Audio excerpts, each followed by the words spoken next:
facility in eastern Arkansas to receive an A rating in patient safety by Leapfrog, delivering world-class care and an unmatched safety protocol.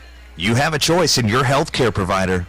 Choose NEA Baptist, where safety isn't a goal, it's a promise. At First National Bank, our mortgage lending team knows what it takes to make a home and a superior home loan process. Simple, proven, and reliable service with competitive rates at a bank that already feels like home. Since 1889, that's been the First National Bank way, because for our people, this is home. Apply online at fnbank.net/mortgage. From our family to yours, welcome home. First National Bank. Member FDIC, Equal Housing Lender. Get huge savings now at every Kavanaugh dealership. Kavanaugh has a great selection of late model, low mileage, certified pre-owned cars, trucks, and SUVs. And most are still under factory warranty. We have every make and every model, so you're sure to find the vehicle you want. When you buy at Kavanaugh, every new and used purchase comes with 1 year of free maintenance. Plus, we buy cars. Bring a vehicle, get a check. Come see us today at one of our dealerships or go to KavanaughCars.com. Homeowners and DIYers, it's the biggest event of the year at Home Outlet from September 11th through 23rd, where you can buy now and save more store-wide. Need flooring? We've got unbeatable deals on laminate, vinyl plank, and free mortar with a tile purchase. Outdated bathroom? Upgrade with a tub and faucet combo, now only $99.99, plus dozens of other money-saving deals September 11th through 23rd. Visit Home Outlet at 2016 South Caraway Road in Jonesboro. Welcome back into our First National Bank coverage of Blazer football as we count you down toward kickoff for Valley View and Rivercrest, joined now by head coach Sean Cockrell as the Blazers coming off a 26-14 home win last week against Poplar Bluff. And let's start right there, Coach. Good to get the win. A little bit of a frustrating night, and your offense had a big night statistically. You dominated the game on the stat sheet, a little bit closer on the scoreboard than maybe you might have preferred. You left a lot of points on the field. Yeah, you look back. Obviously, we're excited about a win. Great to be 1-1 and not 0-2. Sure. Played extremely hard. Had a lot of penalties. Felt like we had way too many penalties. Had 2 or 3 touchdowns called back. We felt like we should have beat them a lot worse than it was, and wanted to get some guys in the game to get some experience, but they kept it close. And we got out of it with a win, and like I said, we in between the 20s, we did a really good job. Sure. So we've really kind of harped on what can we do inside the 20? Can we do some things different to try to get in the end zone? Where against Harding Academy, it was all big plays. Well, when you have to drive the field and you get down there in the 20s, then you got to be able to do something. So we worked on this week, and hopefully we'll see a difference. On the flip side of that, it was a great night for your defense. I mean, after getting lit up for a lot of points and yards in week 1 against Harding, they were, very dominant against Poplar Bluff. Held them to minus 26 yards rushing, I think, and just a little over 100 yards of total offense for the Mules. So you had to be pleased with your defense, I'm thinking. Yeah, Honestly, it feels like deja vu from last year. Mm-hmm. The Harding game kind of finished the same way. Poplar Bluff finished the same way. Defensively played really good. Now we played better offensively this year. Defense stepped up, made some changes, went to the 3 front that kind of helped us and got some more athletes on the field, and we'll see that again this week. We're going to keep the 4-3 in our back pocket for when we get later in conference, but thought they played hard, a lot better from guys like Brian Huff, and some of our linebackers had a couple picks with Jay Taylor and Kenneth Robinson, and so feel good about those guys, and we're going to have to continue to get better each week. And since you brought that up, and I'm not taking anything at all away from Kenneth's interception, but that pick that Jade got, after I watched the replay of that, I didn't appreciate it as much live as it happened, but after I watched the replay on the video stream of that was a pretty impressive play that he made. Yeah, and I said it on the sideline. I said, guys, that was one of the more athletic plays I've seen this year, and the way he caught it, basically going back away from him. Really athletic play, and we're excited about him being back this year. He didn't play last year, and we knew when he came back and through the spring and all that he was going to continue to get a chance, and obviously he's taking advantage of that. And not only the athleticism that he showed there, but he made a nice read as well to be able to set himself up to make that play. Yeah, we're calling him our nickel back, even though he's basically a linebacker. But we're kind of using him as a nickel because if we do go back to the 4-3, it'll still be something where we can bring him in. and have a nickel guy, but he's doing a really good job and very, very athletic. And with Kenneth's interception, and it's interesting because Jason and I, we commented during the broadcast. You could see it was coming. They were picking on him, and you knew they were going to go to the well one too many times, and it was going to bite him, and that's exactly what happened. Yeah, Kenneth is one of those just awesome kids, quiet, super, super smart, understands the game. And when we put him on an island, they're going to pick on him. We would do the same to someone else, but you're going to get him maybe once, but you're not going to get him 2, 3, 4 times. So, he does a really good job for us, and we feel good about leaving him by himself over there. One of the areas that you're struggling a little bit right now seems to be in your special teams with kick scoring. You're about 50% roughly right there, so kind of address that concern. Yeah, we're struggling. To be honest, our special teams is something that we've got to get better at. So you'll see some different things in the punt. We struggled to cover the punts last week, so we're going to probably punt out of our offensive formation some, just to keep them from keeping returners back there, giving us more guys that can go down and cover it. In our kicking game, we just don't have a kicker right now that can get it any deeper than about the 30. So, and we definitely don't want to kick it to them this week. In the kickoff game, Sure. Last year we kicked it short and they still returned it. So we don't want to do that. Extra points and all that, it all goes back to, we've got to have a great snap, a great hold, a great kick, all the timing. I think we're protecting it okay. But Brody's back this week, and he's kicking a little bit better. He has been trying to play some defensive back, and so we basically talked to him, and he's just going to go to kicking again. Felt like he kicked it better yesterday. So I think we'll get better with that, but we have to do an extremely better job in our special teams area. And finally, before we move on to talk about Rivercrest, any other observations or individual performances you want to comment on from the Poplar Bluff game? Yeah, I thought the offensive line played better. To be honest with you, I thought they came together. I thought they, we didn't give up a sack, and we feel, that has a lot to do with Carson. He does a great job avoiding those, but Sure. But I felt like we ran the ball. Carson had 120-something yards rushing, so we knew we were going to have to run it with the quarterback because they kept loading the box up, so we knew we needed an extra blocker, but felt like we just ran the ball better, protected better, and I think they're coming along. They're going to get better with experience, and I think each game, now it's going to be obviously a huge task tonight. I was talking earlier this morning with Nate Olson from Scorebook Live, and I said, with Carson's a guy that, so many times, and I've said this before, we take him for granted, but after I look back at his numbers from Friday night, I probably should have made a bigger deal out of his performance on the air than I did. He was 20 of 30 for over 200 yards through the air. He rushed for over 100 yards, and it's just another night at the office for Carson Turley. Yeah, I talked to him a little bit, and after the game he said I played horrible. And that's kind of the standard that he has set for himself, Right. And that we've come to know, because he had the pick. So he thinks, we turned the ball over. Against Harding he had the fumble. So those things are things that Carson dwells on that he obviously he shakes them off during the game, but he doesn't think he's played up to his standard because he set that standard so high. And I think you kind of go back to the way we are as a program now. Everybody expects us to win all the time and play, beat Poplar Bluff by 40 points or whatever it may be, but it's because you've done so much in the past that the standard you've set, and so it's a good thing for him, but we have come to expect it from him. So when he, you think, he didn't play that great, but then he has 350 yards offense. So, which is unbelievable for most people on a Friday night. So I think it's just a catch-22 for us and for him. We've come to expect it, and we expect him to be in there, and we're going to use him any way we can to win games. So we turn the corner on it and get ready for Rivercrest tonight, and this is a series that has been for so long so competitive and has produced a lot of highly entertaining football games.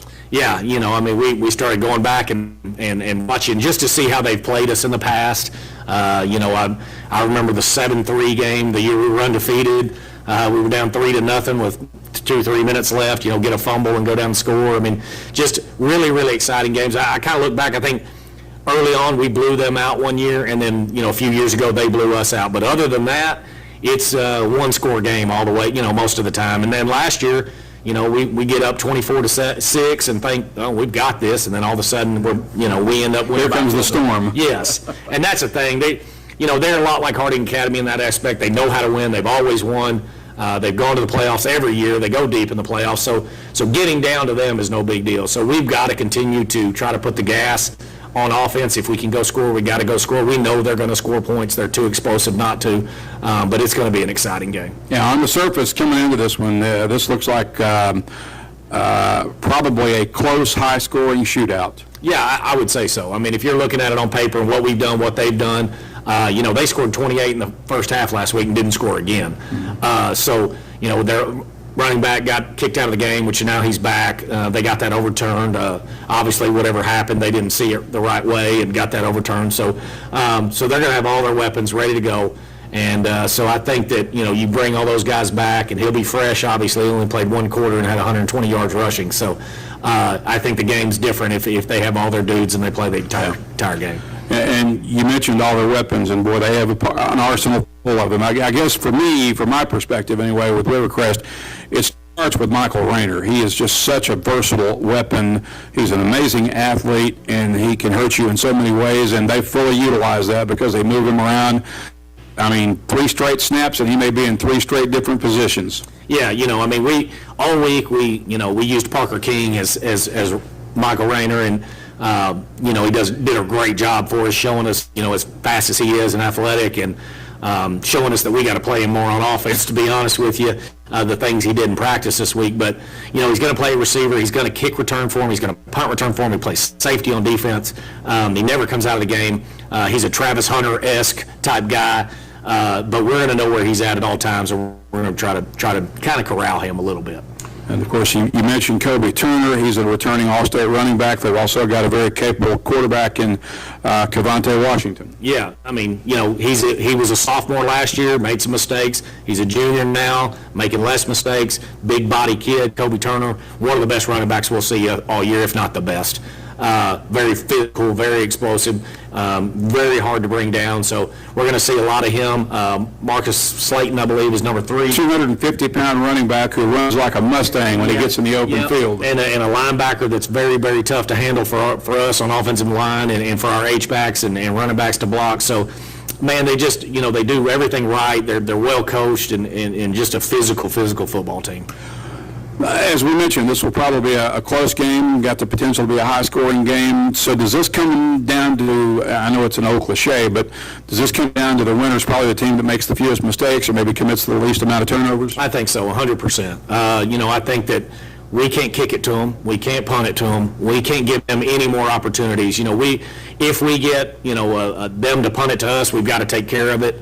If they kick off to us, we got to just possess the ball, give ourselves a chance on offense. I think if we don't turn it over, we've got a really good shot. Coach, appreciate the visit as always. Good luck tonight against the Colts. Thank you, Randy. I appreciate it. That's Coach Sean Cockrell. I'm Randy Myers. We'll step aside for a 2-minute timeout and back with more of our First National Bank pregame coverage of Blazer football after this on the EAB Sports Network. Evolve Bank and Trust is now bringing full-service banking to Jonesboro. To celebrate, we're offering you $200 extra. Just open a new checking account with Evolve. Have at least 2 qualifying direct deposits of $500 or more within 90 days. Then we'll deposit $200 extra into your account. It's just that easy. Open a new Evolve checking account and receive an extra $200 in your account, plus free checks for a year. Restrictions apply. Visit getevolved.com/special promotion for more details, or come in and see us at 111 East Huntington Avenue, Suite A, or call us at 870-933-2480. That's 870-933-2480.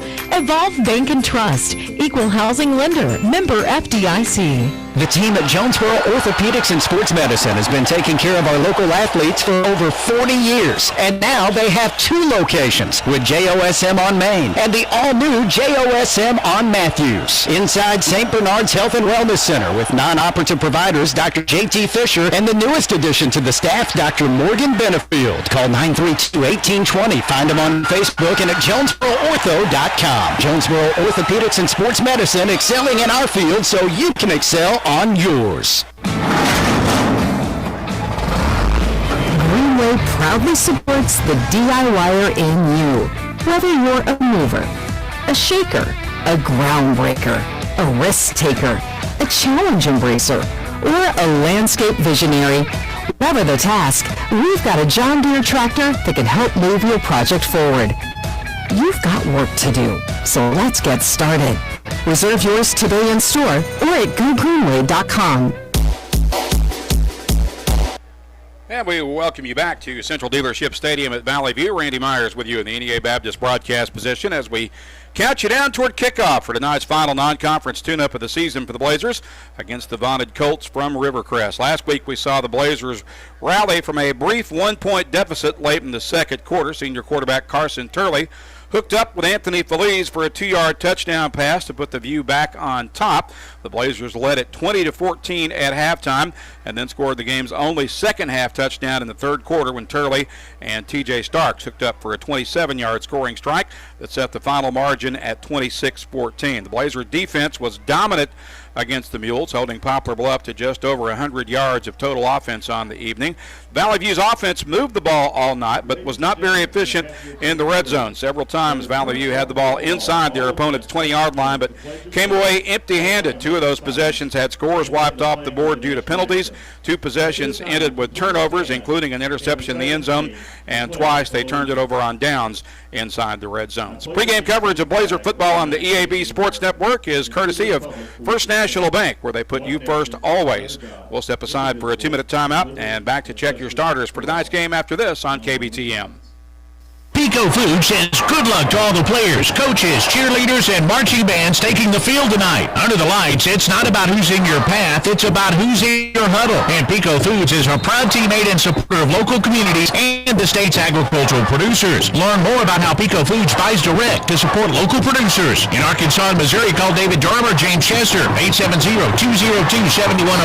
In Alabama and Mississippi, call Andrew Parker or John Taylor Hickman at 601-670-9383. Go outside and play with Jonesboro Cycle and ATV. Jonesboro Cycle is your go-to for all your power sports needs, whether it be off-road, on-road, or on the wall. Check out their inventory of four-wheelers, side-by-sides, motorcycles, dirt bikes, cruisers, go-karts, scooters, personal watercrafts, boats, and even boat motors. Jonesboro Cycle is a 185,000-square-foot motorsports mecca featuring all the name brands under one roof. Jonesboro Cycle and ATV on US Highway 63 North in Bono and JonesboroCycle.com. Need top-notch farming and lawn gear? Visit First Choice Farm and Lawn, your Kubota dealer. We get your need for reliable equipment. That's why we offer precision machinery for anything. From seasoned farmers to green-thumbed homeowners, we are working to keep you working. Find your Kubota match at First Choice Farm and Lawn on Highway 49 in Brooklyn. Achieve your goals faster with our Kubota inventory and top-notch service. Call 870-790-2301 or drop by today. Your trusted Kubota dealer, First Choice Farm and Lawn. Hey there, Northeast Arkansas. This is John Moore of Arkansas Superstore on Highway 49 in Brooklyn. Here to tell you that we're flipping the script on car buying. Don't stand for bait and switch tactics. That's holding. We believe in transparency and trust. You deserve the car you want with a payment much lower than your rent. Arkansas Superstore is here to make sense of it all for you. Come over and find your dream ride. You're approved. When the banks say no, I say yes. Visit us today at 11580 Highway 49 North in Brooklyn or online at arkansassuperstore.com. And we welcome you back to Central Dealership Stadium. Randy Myers under the headset. We're now about a little less than 10 minutes away from kickoff here tonight for Valley View and Rivercrest in the second home game of the season, third game overall. As we check your Valley View offensive starters for tonight's game with the Colts. The quarterback, of course, will be Carson Turley, the 5'10", 167-pound senior, coming off another great game from last week in which he accounted for about 350 yards of total offense. The running back will be Anthony Feliz, a 5'8", 150-pound junior. The wide receivers are Andrew Jones, a 6', 142-pound junior. T.J. Starks, a 6'1", 170-pound senior. Gavin Tice, a 5'7", 157-pound senior. And Zaki Irvin, a 5'8", 165-pound senior.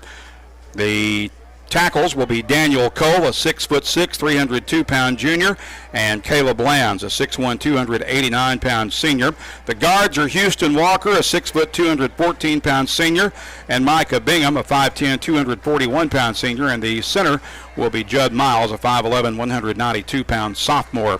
For Rivercrest, the Colts will be led by quarterback Cavante Washington, a 6'1", 172-pound junior. The running back is Kobe Turner, an All-State returnee from last year, 5'8", 185-pound 12th grade. Andrews, a 6', 150-pound sophomore. Michael Rayner, a very dangerous and athletic 5'10", 160-pound senior. Jaden Young, a 5'9", 150-pound sophomore, and Jacavian Williams, a 5'10", 150-pound junior. In the trenches, the tackles will be Marion Lofton, a 6', 210-pound senior, and Jeb Briggins, a 6', 200-pound senior. The guards are Quinshun Perry, a 5'8", 240-pound senior, and Ian McLean, a 6', 230-pound senior. And snapping the ball for the Colts will be center Jared Robertson. He is the anchor of their O-line at 6'2", 240 pounds. He is a senior. So there's a look at your offensive starters for Valley View and Rivercrest. We'll step aside for another 2-minute timeout. Back with more pregame in a moment. You're listening to Blazer Football on the EAB Sports Network. You raised your family here, did every July 4th here, refinished the floors here twice, sized up your daughter's boyfriends here, waited in the doorway all day when your son was coming home on leave. This place has given you all you've dreamed of, and now it's giving again, in the form of a gourmet kitchen and the quietest dishwasher known to man. Realize your dream with a home equity line of credit from Simmons Bank. Dreams realized. SimmonsBank.com. Member FDIC, equal housing lender, subject to credit approval. Quarterback, guard, running back. Every position has a role in building success. If you want a position where you can build success in your own career, Lexicon is hiring welders, millwrights, and many more positions. We offer free on-the-job training through our own Lexicon University so you can learn while you earn and build the career you want. Competitive pay, a great health care plan, paid vacation, a sweet 401k plan, and more. Find out more at lexicon-inc.com/football. You know your child's heart, and at Arkansas Children's Heart Institute, we know how to care for it. Ranked again by U.S. News and World Report, our cardiology program continues to champion patients and produce exceptional outcomes for families. At Arkansas Children's Hospital Jonesboro Clinic, we give your child the care they need close to home, whether it's a heart murmur or a congenital heart disease lesion. Our pediatric cardiology experts offer exceptional care. Visit archildrens.org/NEA to learn more today. It's a mix and match special now at all Northeast Arkansas Domino's Pizza locations. Choose any two for $6.99 each for carry-out or delivery. How about a medium 2-topping pizza, oven-baked sandwich, pasta in a tin, loaded tots, Domino's stuffed cheesy bread, bread twists, marble brownies, and so much more. Switch it up for lunch or dinner for the whole gang. The mix and match special with any two for only $6.99 each for carry-out or delivery. Only at your Northeast Arkansas area Domino's Pizza locations. You're listening to the Valley View Blazers on FM News Talk 102.1 and KBTM AM 1230 Jonesboro. We welcome you back to Central Dealership Stadium, about 5 minutes away from kickoff. Randy Myers joined now by Coach Jason Smith. Crowd continues to file in, and Coach, looks like we're going to have about a full house here tonight by the time this one kicks. Yeah, it's there's a lot of people here tonight, and it's a beautiful and perfect night for football. A lot of blue on this side and a lot of red and gray on the other. Should be an exciting game. And the Blazers have broken out for the first time, I believe, in 4 years. Their Carolina Blues that they wore during the conference championship season in 2019 when they went 10-0 in the regular season. So that did not see that one coming. That kind of surprised me when they came out in the light blue uniforms. Yeah, they look sharp. I like those. I believe this is a new set. Yeah. But yeah, it's a good look. It gives them a little alternate look, and I know that. I know the kids love, they love wearing them, and hopefully we'll come out and play great in them. Rivercrest in their home whites with red numbers and trim and red helmets, and as we mentioned, Valley View in the light blue, Carolina blue uniforms with white helmets and the Valley View logo on the side. Coach, last week the Blazers, of course, getting the win at Poplar Bluff, left a lot of points on the board, and it's always good when you can get a W against a tough opponent like that, especially. But probably should have won by more than they did. I think we can all agree on that. Yeah, I think so. Poplar Bluff was much improved from a year ago. But yeah, I would bet that Coach Riley, Coach Cockrell, and the entire offense knows that they left some points, on the field. Really good from the 30 to the 30 almost all night long. But once they got in the red zone, had a little bit of troubles, but those things will be addressed, and we better be better, more efficient tonight when we get a chance. Because this is not, even though Poplar Bluff is better, this team is not Poplar Bluff. No, I think this is a much better team than we saw last week, and as Sean Cockrell kind of pointed out during his pregame remarks, the offense gets a chance to put their foot on the gas tonight. They better be pedal to the metal every opportunity they get. Absolutely, because we saw that last year, Randy. In that, the first half, that's what we did. We were pedal to the metal. I mean, we looked like world beaters, and maybe I think that we definitely stunned Rivercrest with our explosiveness on offense. But they regrouped. Coach Fleming's teams are always going to be well coached. They're going to make adjustments, and we held on for dear life. But I think tonight, I would be really surprised if either team jumps out to a big lead early. Talked about the struggles that the offense had last week, but on the flip side of that, the defense was strong. They were dominant. In fact, held Poplar Bluff to minus 26 yards on the ground, only a little over 100 yards of total offense for the Mules.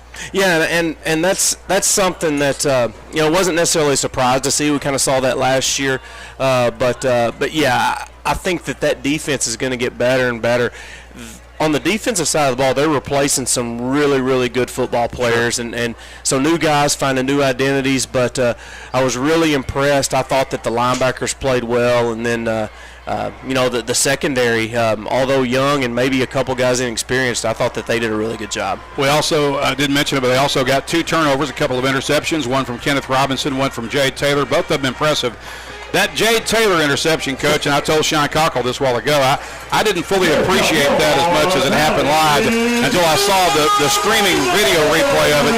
He made it an incredibly athletic play there because the ball was thrown behind him, and he stretched out that 6'2" frame, kind of leap to get it. It was a very impressive play. Yeah, and that's that's what Jay's going to bring to this team, because I think once he took a year off from football. Yeah. And so I think when he gets more and more comfortable with the speed of the game, he's going to be really, really dangerous for the Blazers, on the defensive side, and he goes against what everybody says, that baseball players aren't athletes, because he's a pretty darn athletic baseball player. Absolutely. Blazers lead this series 7-2. Both teams come into this game 1-1, with Valley View winning last week. Rivercrest falling to Mills 59-34, and that game really took a big turn when Kobe Turner was ejected late in the first period. He had already hit Mills for about 130 rushing yards in the first quarter. He got tossed from the game. They appealed that, and he will be able to play the entire game tonight. So can't help but wonder if Kobe Turner plays the whole game last week, if Rivercrest might not be coming in here 2-0 instead. Yeah, and that's I know they lost that football game, but I think that they learned a little bit about themselves as well. It's an older group, an older team, and Mills is a team in 5A that's expected to make some noise, down in the central part of the state. So that wasn't a bad loss for them, but I think you're right. I mean, when you got your mule, your bell cow out there that gets ejected, with over half of a football game to play, then people got to move around, and you got folks maybe not in the right spots that they're accustomed to, and so I think that's a loss that they learn a little bit about themselves, but they're at full strength tonight. And I believe Turner is set up as as the deep return man here for Rivercrest as they get set to receive the opening kickoff, as Brody Dix returns to kicking duties tonight. He puts foot in the ball, and he will kick this one deep. It'll go out of bounds at about the 10-yard line, so Rivercrest will likely get the ball here at about the 35 in good field position.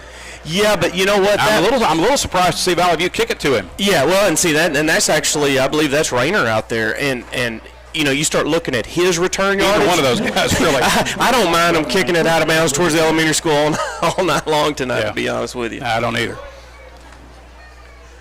So Rivercrest will start from the 35 after the kickoff goes out of bounds, and Cavante Washington leads his offense to the line of scrimmage with one receiver split wide to the right, 2 to the near side. Running back is on his right hip. They'll send a flanker in motion to the right.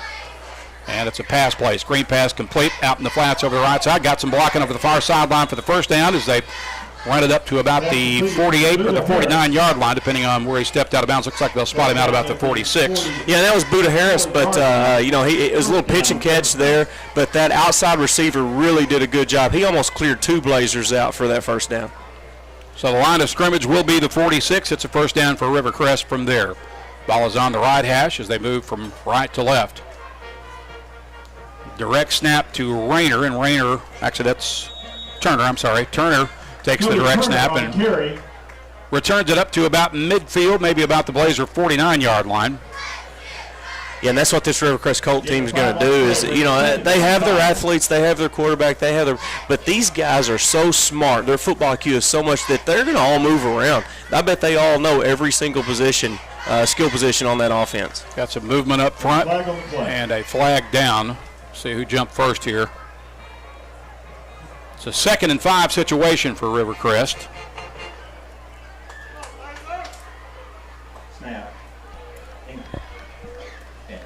Looks like Valley View will be hit with encroachment, I believe. So that may be enough to give Rivercrest the automatic first down. I believe it will.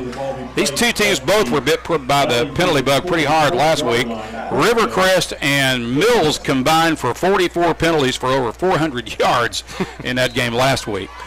Yeah, and that's a lot, and it seemed like we had a lot of flags here, too. Maybe it was official appreciation week last week. None of us just got that memo. Pass is complete across the middle. The receiver slips a tackle and has another first down as Jaden Young moves the ball down to about the Valley View 29-yard line.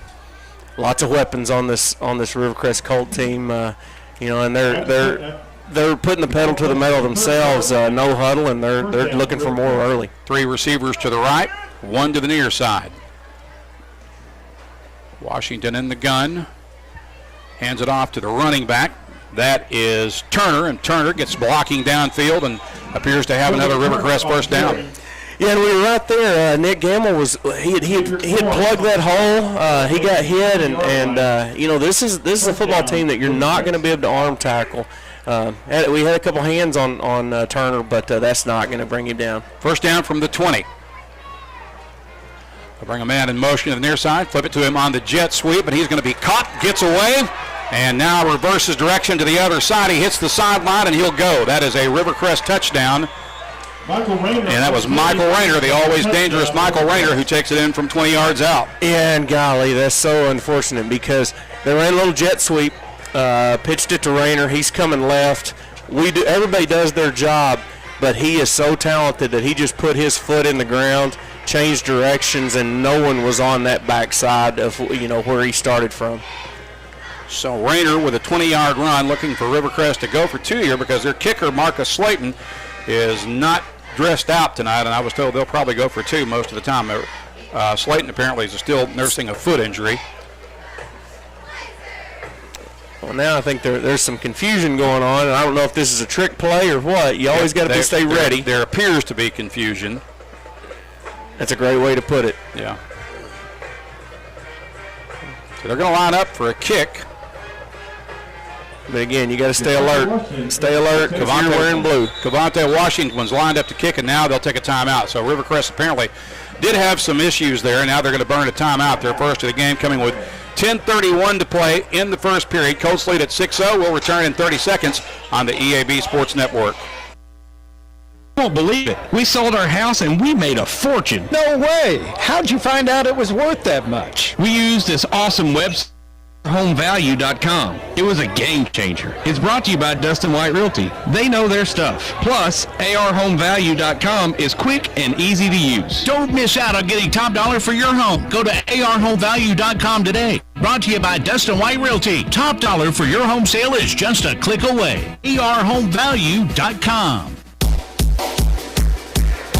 Well, Rivercrest very efficiently covered 65 yards in 5 plays on their first possession. Now we're awaiting their extra point opportunity. They lined up as if they were going to kick it. They are using a different kicker. As we mentioned, Michael Slayton is not dressed out tonight due to a foot injury, and it looks like they're going to stick, at least from the appearance anyway, with the original plan of kicking the ball, and Cavante Washington, their quarterback, is lined up to kick it. 10:31 to play in the first period. It's going to be a direct snap to him. He'll take it, running right, and he gets caught. I believe that was that Huff that tracked him down? I think it's Jamarion Davis, maybe. Yeah, I think you're right. It was Jamarion. And it was, really not. It was a design sneak or a design fake, and I think a lot of times Washington's able to get to that corner right there, but Javante did a really good job on that play, Jamarion did a really good job on that play, and you never know. A game like this, you never know when that point really, really matters. Exactly. I mean, that's a great point because I think most everybody anticipates this to be a close, high-scoring game, and extra points could really be a deciding factor in this game tonight. And Valley View has struggled. I mean, the Blazers are only about 50% so far through the first two games on their kick-scoring opportunities, so both teams have had a little bit of issues there. Yeah, and that's unusual for Valley View, but you got to believe that their special teams probably worked really hard this week, because I didn't think that it was their best effort on any special teams last week.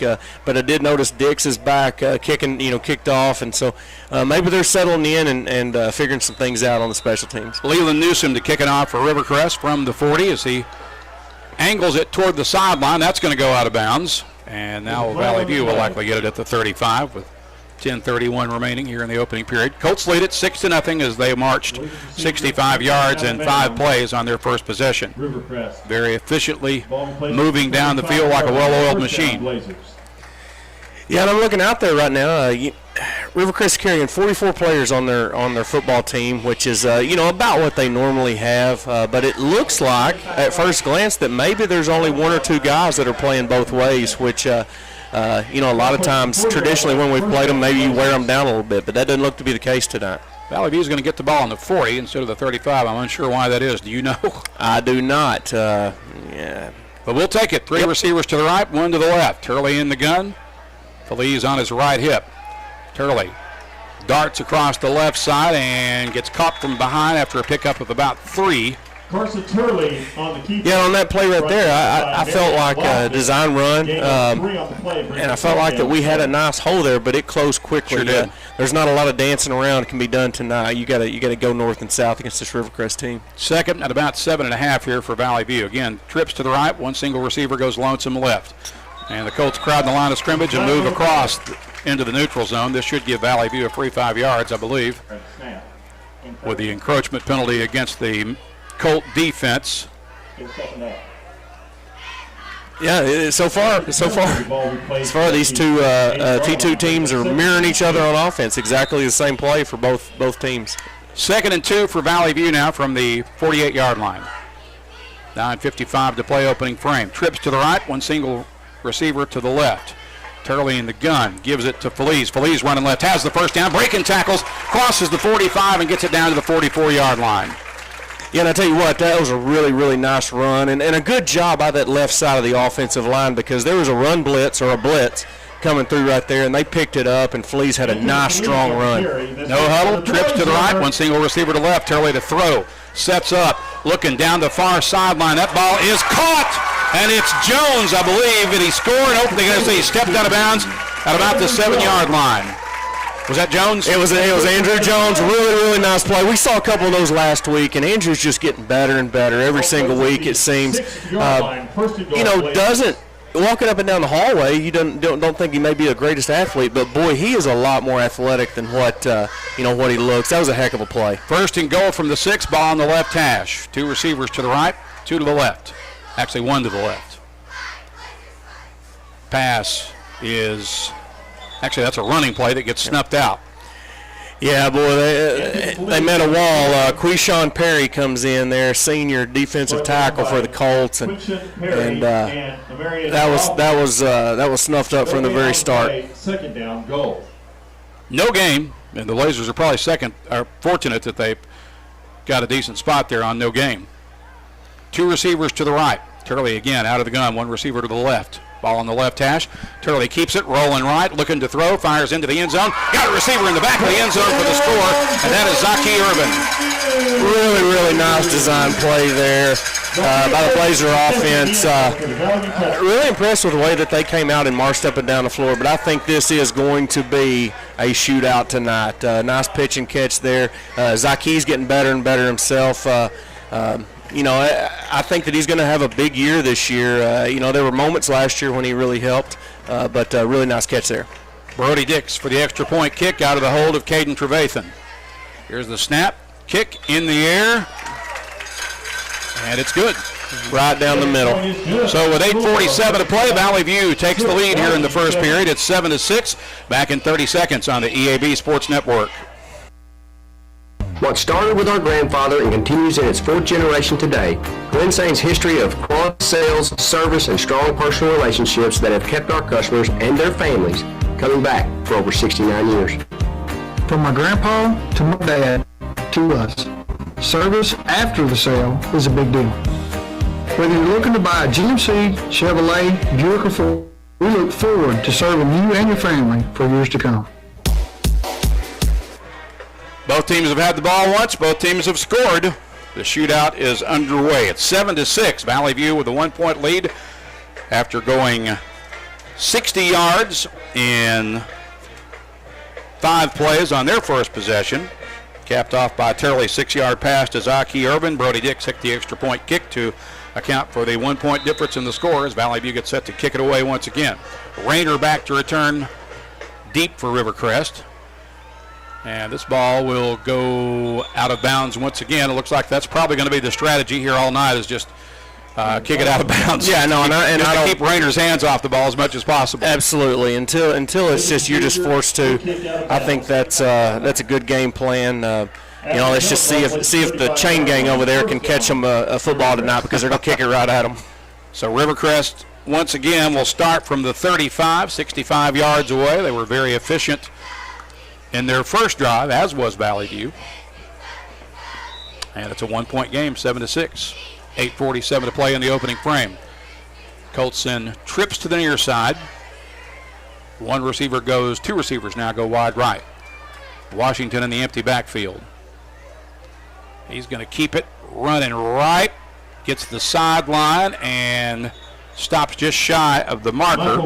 Actually, that was Rayner who took the direct snap there. They'll put. You never know who's going to take a snap for Rivercrest. No, so far it's been 3 people that have taken the snap, and we're only halfway through the first quarter. And that's what's so impressive. Number one with Coach Johnny Fleming, but number two with just the football IQ of these young men from Rivercrest, in that they put them in different spots, trying to find the right matchup, and goodness, they do a good job. I believe that's Washington back at court. Nope, it's Rayner again. He'll run right, takes the snap across the 50, and pushes it forward to the 49-yard line.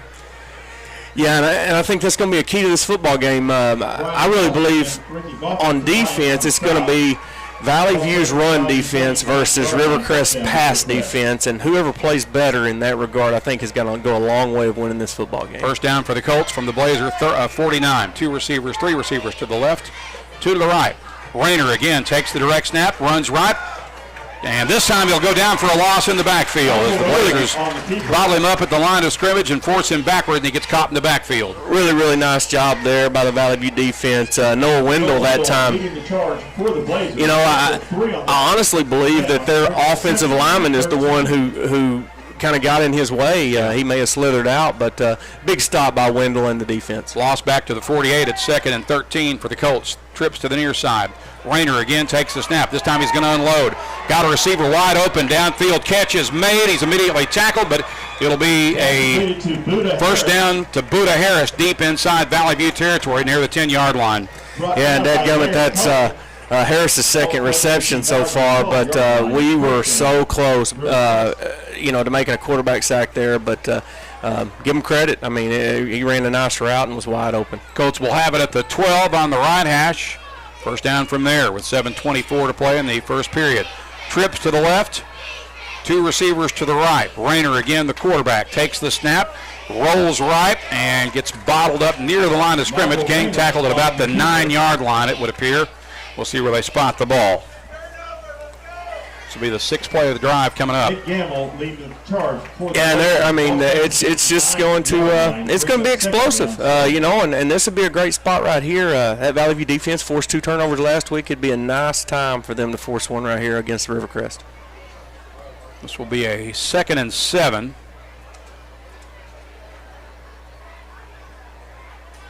.6:42 to play, clock ticking. Here come the Colts to the line of scrimmage. They've got 9 seconds left on the snap clock. Coming with 3 receivers to the left, 1 to the right. Rayner is the running back for this snap. He gets the handoff and gets tripped up after picked up about 2 down near the 6-yard line. Yeah, and that was the first time. I mean, if you look at their offense, Washington's been out there the whole time, but he's been lined up at some receiver in different spots. That time he was the quarterback and Rayner was the running back. And big third down right here for the Blazers. 3rd and 5 from just inside the 7. One receiver motions right, and the Blazers may have jumped off sides. I think we got away with one there. Don't see any flags, but yeah, Bradshaw appeared to come into the neutral zone, but they're going to play on. Quarterback throws it into the corner of the end zone. That's going to be out of play and incomplete. Yeah, and incomplete. Our angle's not the best, but yeah, it sure looked like that jet right there probably could have given 5 to Michael Rayner before that snap, and then we force them into 4th down, and they're going to go. So it's 4th and 5 from the 7.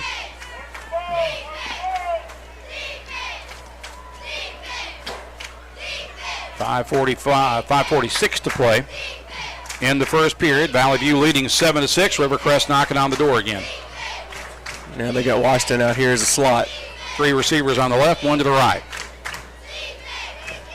Quarterback rolls right, and flag goes down to the backfield. They didn't get much there. The Blazers strung it out nicely. Now we'll see what the flag was about. That was Jaden Young who took that snap.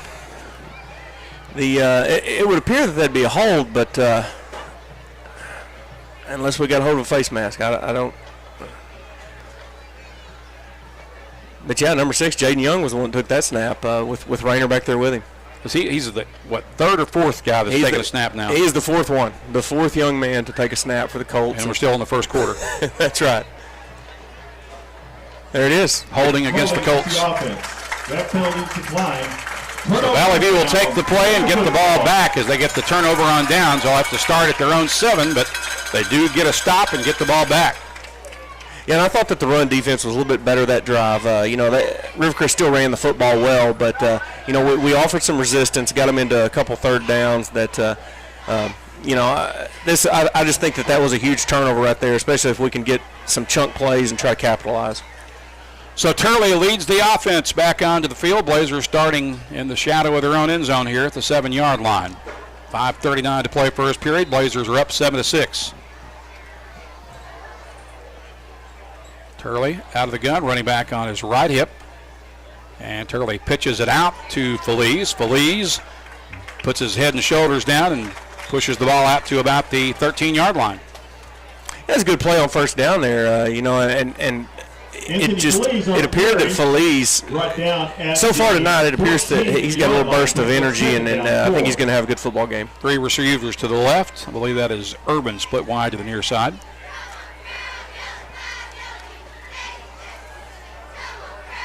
Turley in the gun. Feliz again on his right hip as the running back. The give to Feliz. Feliz running left, gets into the open field, has the sideline and a first down before they run him out of bounds out across the 20. Yeah, that play was dead in the water, and Feliz just kept those legs churning, found him a hole, and hit it, and that's a big first down. 1-yard line. That's good for another play. Ball will be at the 21, and a fresh set of downs for the View on the left hash. 1 receiver split to the near side, 3 off to the left. Turley and Feliz in the backfield. Turley drops straight back, looking across the middle. That ball is incomplete. It was intended for Starks, but a little high. Yeah, it was, and they've got Starks over here one-on-one, so look for Valley View to exploit that a little bit. He does have the height advantage on number 4, which is Jacavion Williams, but Jacavion went up that time, and he made a really nice play on the ball. Yeah, TJ is about 6'1", Williams is 5'9".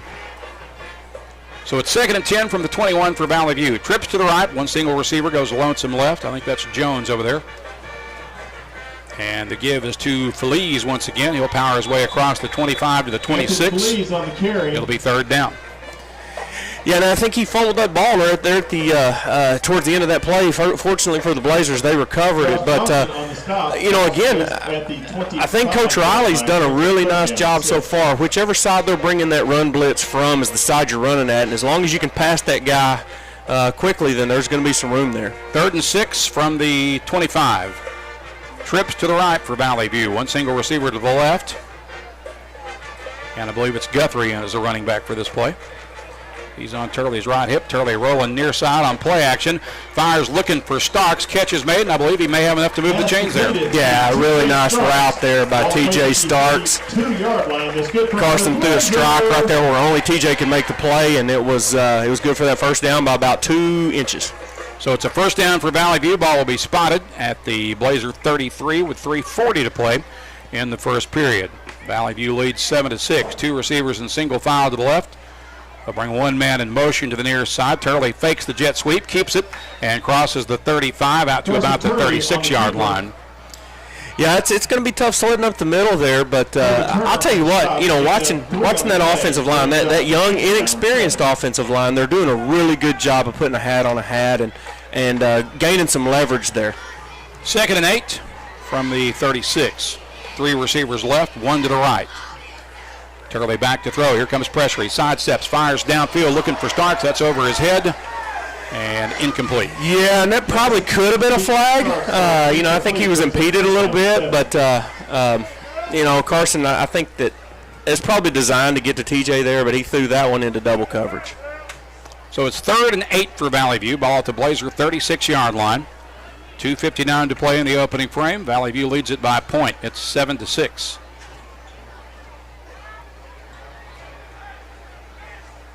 I believe it's 3 receivers to the left, including Tyson Jones. Starks off to the right. Turley rolls left, fires downfield. Is that ball caught? It is. Is that Tice? No, that's Jones, and my goodness, that kid. He's enough to move the chains again. He's just a football player. You think he's been around a little bit of football in his life, Randy? I think he might have. Ball's placed at the 44-yard line. And once again, the Blazers hook up with a big possession play there and move the chains. It's a first down for Valley View at the 44-yard line. Late in the first period. Bring a man in motion to the near side. Turley to throw. Sets up. Rolls right. Now he's going to tuck and run. He's got some room across midfield. Still on his feet at the 40 or at the 36-yard line. Yeah. And then got hit on the sideline. So add 15 to the end of the nice run by Carson Turley. Yeah, and boy, you know what? Carson is he's such a good football player. He recognized, and I think this year, in his third full, really his second full season, but third season playing quarterback for the Blazers, I figure they're giving him more freedom, but it seemed like right there he kind of checked to that play, and then that offensive line, my gosh, they did a great job. There wasn't a single Colt in the backfield. So here comes the step off that's going to move the ball inside the 20, or actually just outside the 20. They'll spot it at the 21. So it's a first down for Valley View at the Rivercrest 21, 2:24 remaining in the opening frame. Ball will be on the right hash. The Blazers will send Gartman and Urban to the right, and one receiver goes wide left. Turley takes the snap, running left, and looking for some room to dart through. Gets caught at about the 15-yard line. So he got 5 or 6 there. Yeah, and it looked initially like it might have been for more, but Wyatt Lancaster there playing out of his defensive end spot. He had great pursuit, and he never gave up on that play. He actually had 2 blockers on him and was able to make that play. Spotted at the 16. It'll be 2nd and 5 from there for Valley View. Just inside 2 minutes to play in the opening period. Blazers up 7-6. Jumbo package. Direct snap. I think that's Gartman who takes the snap. He rolls right and still moving the pile. Great job by the O-line inside the 10-yard line, down to about the 6 or 7 it appears. Yeah, and that's a new wrinkle. One thing we've seen the jumbo package, the nasty package for a couple years now. But what it's done is it evolves. It evolves exactly. Week to week, and it makes it tough for a defensive coordinator. It's got to keep them up late at night. 1st and goal from the 7. Gartman is still the quarterback. Actually, it's Turley under center. It gives a direct snap to Gartman, it looks like, and Gartman is down to about the 5. On the keeper brought down at the 5-yard line. 2nd down, goal. Yeah, once again, though, I mean, that nasty package, you can do so many different things out of it, and you have to respect, Drew's arm, not just his legs, and he's obviously a tremendous athlete, but, he's under quarterback right here, and obviously a dual-threat kid. Gartman takes the snap, rolling right, looking for a crease. He's inside the 5, down to about the 3-yard line. Yeah, good job that time. Rivercrest did a nice job making that tackle, but that was Huff out there clearing the way. Yeah. And it's just so many moving parts. With Carson Turley's now back in, he'll play quarterback here, but I think they're going to keep the big boys out there. Gartman did check out, but yeah, I think they're staying with the jumbo package. It's going to be 3rd and goal from the 2-yard line. Ball is just inside the right hash. Turley goes under center. Looks like he keeps it, and the scrum moves forward, and Rivercrest comes out of there with the ball. And they are all alone, and they're going to take this about 98 yards to the house, barring a flag. It looks like they just stripped Turley of the ball. Yeah, and there was no flag. There was no whistle, but boy, it sure appeared that Carson Turley had already scored a touchdown. The touchdown wasn't called, but he was in the end zone when I believe he just got stripped while the ball was in the end zone. Yeah. Really strange play. It was. I'm not sure who got that return, but it was about a 98-yard return for Rivercrest.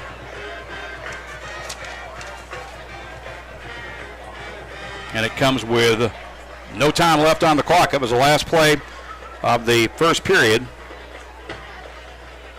This stadium's stunned right now. I don't think a lot of people even know what just happened. Yeah, not sure I do completely. But I know Rivercrest has got a second touchdown on the board. They currently lead at 12-7. Extra point pending. They're going to line up and go for 2 here. With 2 receivers to the right. Got a late man coming onto the field. 2 receivers left and right. They'll motion 1 receiver to the right. Quarterback rolls right, fires into the end zone. It's incomplete. Conversion is no good. So they come away empty-handed on the conversion attempt, and with no time left on the first period clock, Rivercrest has regained the lead. It's 12-7, and we'll return in 30 seconds on the EAB Sports Network. Farmers and Merchants Bank and the Bank of Fayetteville join you in cheering on our favorite teams. We applaud the extra effort from neighbors like you that make our local schools and activities an integral part of our community. Working as a team to help you reach your goals is a perfect game plan for success. The Farmers and Merchants Bank and the Bank of Fayetteville, finally a bank in your corner.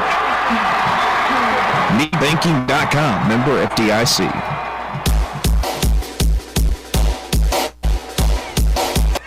Well, they're not sure. Nobody's quite sure who that was on the return. I think it was Jaden Young on the 98-yard fumble return for Rivercrest. We're still trying to confirm that. But right now, that's who we're going to credit it to. And Rivercrest has reclaimed the lead. It's 12-7 after the Blazers appeared to have a score there. It looked like the ball was in the end zone, and all of a sudden, Young comes out of there, or somebody in a white jersey, came out of there all alone with the football and running back the other way. And very strange play, as you mentioned. Yeah, and I found myself watching Carson Turley after that play, as they were running down the field to score, and he had his hands up, and normally Carson's a pretty straightforward young man, and I think he was legit confused because he knew he was in the end zone there, but there was no whistle, and you got to play to the whistle. They stripped the football and took it to the house. Well, sometimes it's a strange game. Evidence and proof of it right there. So we now await the Rivercrest kickoff. Andrew Jones among those back deep for the Valley View return as we get set to begin the second period. Colts leading it 12-7. This will be the first play of the second period for the kickoff. Leland Newsom to kick it away for the Colts. And this one will be fielded. Return down the sideline. Trip Dale with a nice return up near the 40-yard line. On the return. Yeah, and it was a good return by Trip. A really nice play. Now he's going to get talked to because he went back to get that ball as an up man, and that's something that's a no-no. Yeah. But he did. He got his hands on it and got up the sideline. Give Valley View really, really good field position here. Line of scrimmage will be the 41 for Valley View.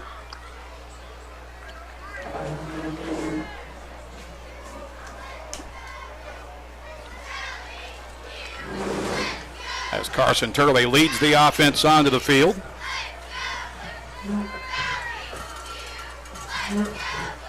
3 receivers to the left, 1 to the right. Turley in the gun. Feliz on his left hip. Shows it to Feliz, keeps it, fires it out to Zaki Irvin. He's wide open across midfield at the 40-yard line. Still on his feet, jukes a man. He's at the 20 and dragged out of bounds at about this 18-yard line. Really, really great play design there. Carson could have had 7 or 8 himself, but it was designed. They knew that once those other receivers cleared and those D-backs left, they sealed off that edge beautifully. Boy, they did. It was a really, really pretty play. 18-yard line, first down, Blazers. So it's a first down for Valley View at the Rivercrest 18. 2 receivers right, 1 to the left. Give it off to Feliz on the jet sweep, and he got planted right about the 16-yard line. Yeah, great play there. Wish I could see a number. Number 6, so that's Jaden Young right there made that play. Young on the stop. Came in from, I guess, his safety spot, but we did a nice job blocking the front and even the linebackers, but boy, he came in like a locomotive. It has 3 receivers right, 1 to the near side. Turley back to throw, sets up, fires downfield. That's incomplete. And it'll bring up intended for Andrew Jones. third down. Jones was the intended target for Valley View. Yeah, and I think Andrew would like that football back. It looked like it might have got hit right before it got to him, but I know that he and Carson both feel like that should have been a catch. Drew Gartman will line up wide right for Valley View as a split receiver.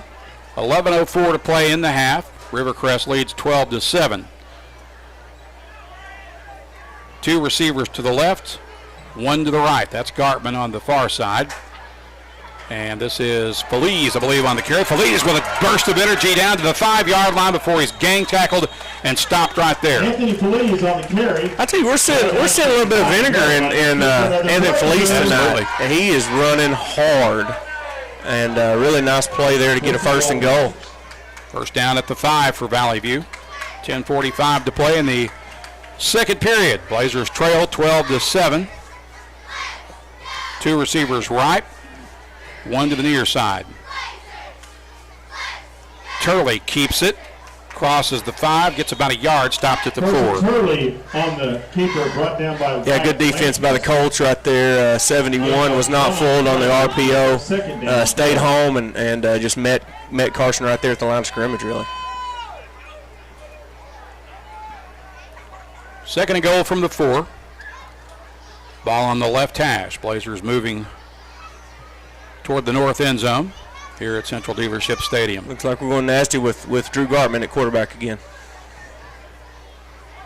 Gartman is the quarterback. He'll take the direct snap, running to the left, and advances it down to about the 2-yard line, maybe. Drew Gartman on the keeper. Now, one thing about these Colts, they don't miss many tackles. So again, fundamentally sound. Offensive line's doing a really good job, but the Colts hadn't missed a tackle yet. So it's third and goal from the 2. Gartman remains in at quarterback. Blazers stay with the jumbo package. Gartman takes the snap and has the score. Went right through the gut of the Rivercrest defense that time. Yeah, we just outnumbered them on that left side right there. Offensive line again doing a good job. Those extra tight ends doing a good job. Drew walks into the end zone for the score. Score comes with 9:29 to play in the second period as Brody Dix is on to attempt the extra point kick out of the hold of Caden Trevathan. Brody Dix on to attempt the extra point. Try to put the Blazers up 2 here. Snap, kick is good. 9:29 to play in the half. Valley View leads at 14-12. We're back in 30 seconds on the EAB Sports Network. Homework to upload. Dad, my video game is froze again. Babe, is our internet down again? I'm missing the big game. Hey, I'm trying to make this online payment, but it just keeps buffering. Get your life up to speed with high-speed internet from Empower Broadband. Empower's reliable service brings high-speed internet to even the most remote areas of Northeast Arkansas. With Empower Broadband, you can stream your favorite movies, video chat with loved ones, work from home without interruptions, and so much more. Empower Broadband. Life up to speed. For more info, visit empowerbroadband.com. Randy Myers, Jason Smith with you as we welcome you back to Central Dealership Stadium Blazers lead at 14-12 early in the second period. So far, Coach, it's shaping up to be the shootout we thought it might be. Yeah, and, we're sitting here at 14-12, and just the way these offenses have just been moving up and down the field, you'd think it could be 28-28 right now. But, right now the Valley View has made the one mistake, but Valley View has cashed in on both pieces over two. So I believe those points are going to matter when this thing's all said and done. Rayner again, the deep man for Rivercrest. So far, Valley View has kicked it away from him. In fact, intentionally been kicking out of bounds. They're going to do it again. So there will be no return. And there's a penalty on the play. I really can't fault this strategy because Rayner is so dangerous. I mean, this is a guy you try to keep the ball out of his hands as much as you possibly can. And if that means you got to intentionally kick it out of bounds, then you kick the dang thing out of bounds. Yeah, and starting at the 35, you've got to. I mean, there's nothing wrong with that at all. I mean, the last couple of years we've seen them use a lot of sky kicks and pooch kicks to kind of give that as well. With chances for turnovers and things like that. So if you can't kick it in the end zone over their head, then yeah, let's not let Rayner beat us on something. That's one of his strengths. Here come the Colts. Two receivers left, one to the right.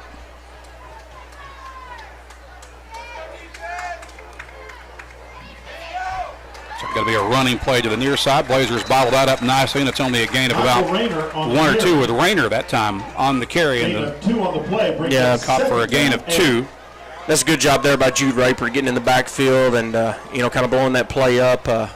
Nice job there for the run defense on first down. Ball at the 37. It's 2nd and 8 for the Colts with 9:05 to play in the half. Blazers are up 14-12. Rivercrest has the ball at the Colt 37 on the right hash. One receiver right, 2 to the left. Quarterback throws it out left side on a screen pass, and he's caught nicely from behind for a short gain up to about the 40-yard line. Did you tell who made that tackle? Well, I'm trying to look, and that's the only downfall of these sweet uniforms is that it's hard to see. But that was the white numbers on the light blue jerseys are kind of hard to read from our distance. Yeah, that was Laird Cullen there on that stop. Made a nice play. 3rd and 6 for the Colts from the 40. Bring a man in motion to the near side. Now he'll line up as flanker right. Rayner is in the backfield on the quarterback's left hip.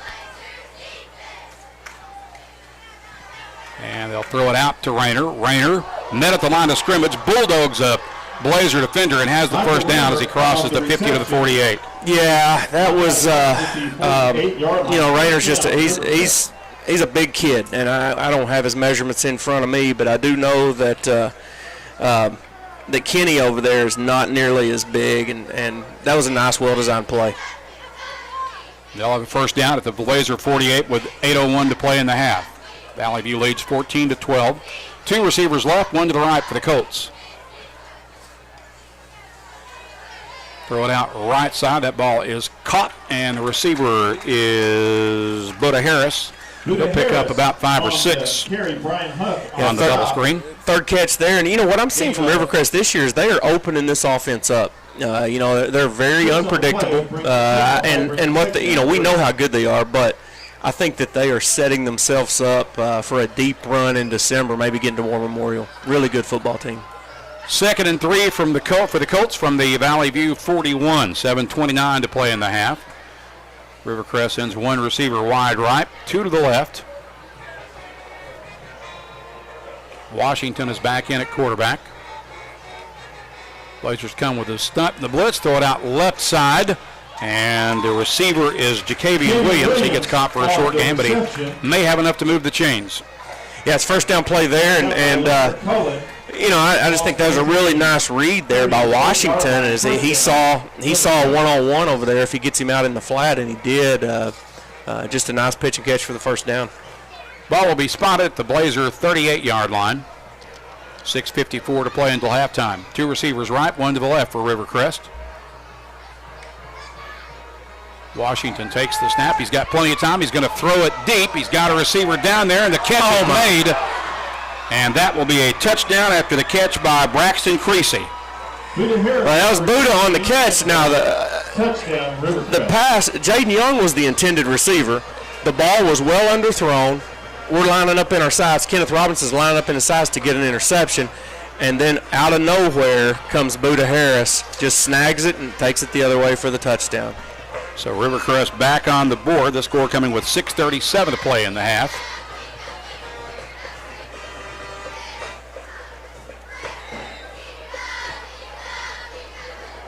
I'm kind of surprised they're not going for two, in these situations. Yeah, me too. So Washington is on to attempt the extra point kick out of the hold of Kobe Turner. And maybe they are. Nope. They're going to kick it, and it is low and no good. In fact, it's grabbed by Valley View. They can't return that ball, but yeah, it was blocked. The snap took a long time to get there. Valley View blocked it, but yeah, there's no return on that.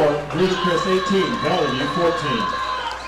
So it's now 18-14. Rivercrest back on top after the 38-yard touchdown pass for Rivercrest that covered 6 plays in 65 yards. Valley View will now get it back on the ensuing kickoff. We'll just hold it here for right now. 6:37 to play in the half. And again, Rivercrest has reclaimed the lead. It's 18-14.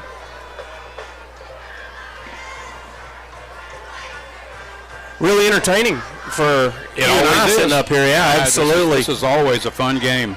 Packed house here at Blazer Field on just a beautiful night for football. It's not too hot. Mosquitoes aren't out, and they're getting a treat. They're seeing a lot of offense right here. Now, the defensive coaches on both sides are probably trying to figure out a way to slow that down. Here's the kick. Fielded by Valley View at the 20-yard line. And a short return up to about the 25. Trip Dale on the return for Valley View once again. Down at the 26-yard line, brings up first down, Blazers.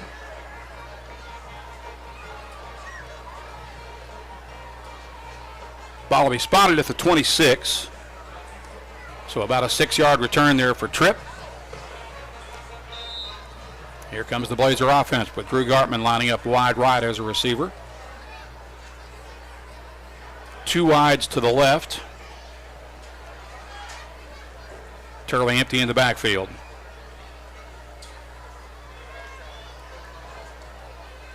Throw it out near side. I believe that's Parker King on the catch, and he'll get caught about the 30-yard line. Yeah, short gain there, but, almost like a run play. You get 3 or 4 yards there on first down. Parker King on the reception, brought down playing a couple different guys, looks like this drive. 3 on the play, second down, 7. Pass picks up 3 yards. It's 2nd and 7 from the 29. 2 receivers to each side. Actually, 3 wides to the right. King motions. They'll give it to him on the jet sweep, and he is going to be caught for a loss back at about the 22-yard line. Yeah, and try to catch Rivercrest sleeping right there, but they're just too quick and too strong to try to go east and west on. Now we're behind the sticks and definite passing down here for the Blazers. Yeah, it's about a 3-yard loss, so it sets up 3rd and 13 for Valley View. Back at the 23-yard line. Rivercrest on top, 18-14. Do have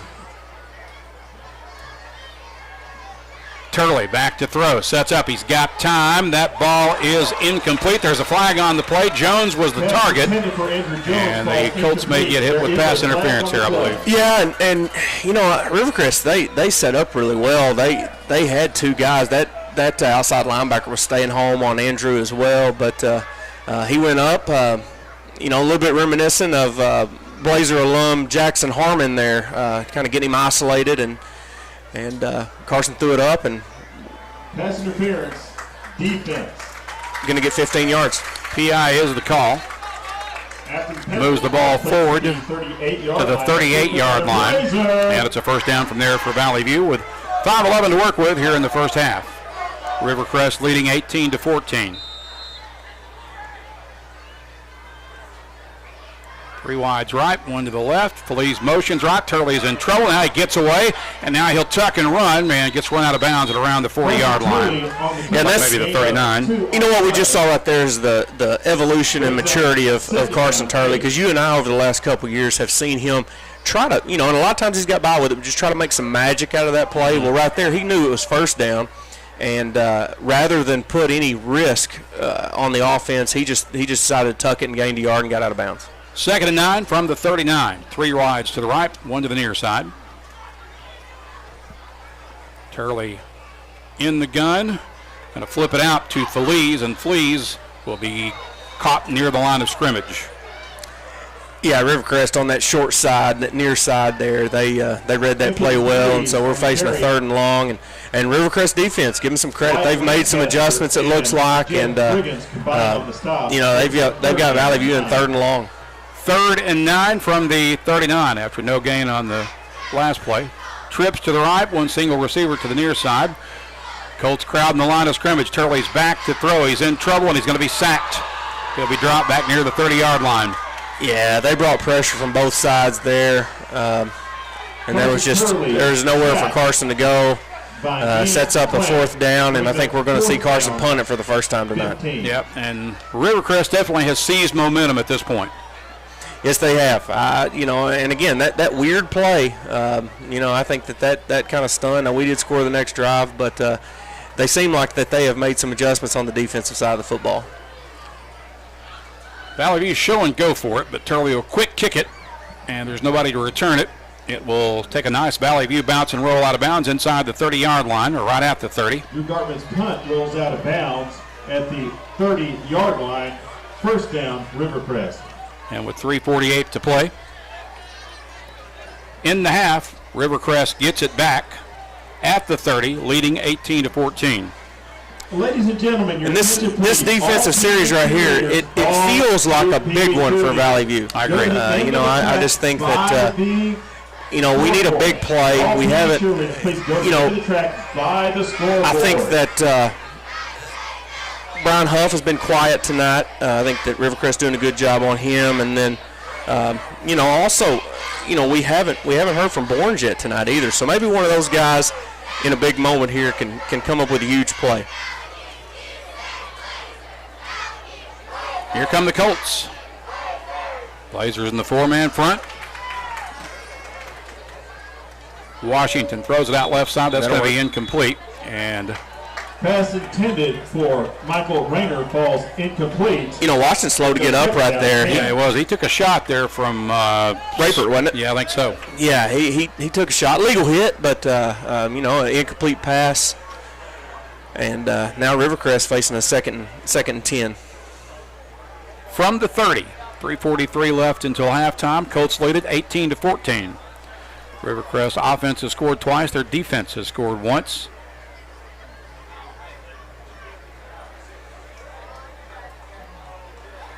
Here come the Colts to the line of scrimmage. Buda Harris split wide to the near side. They'll bring a man in motion near side.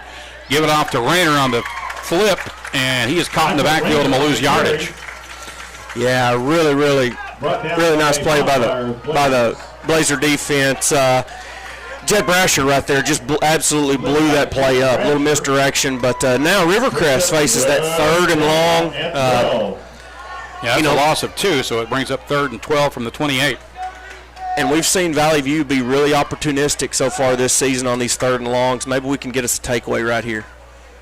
Just don't let anybody behind us. 3:11 left in the half. Colts lead 18-14.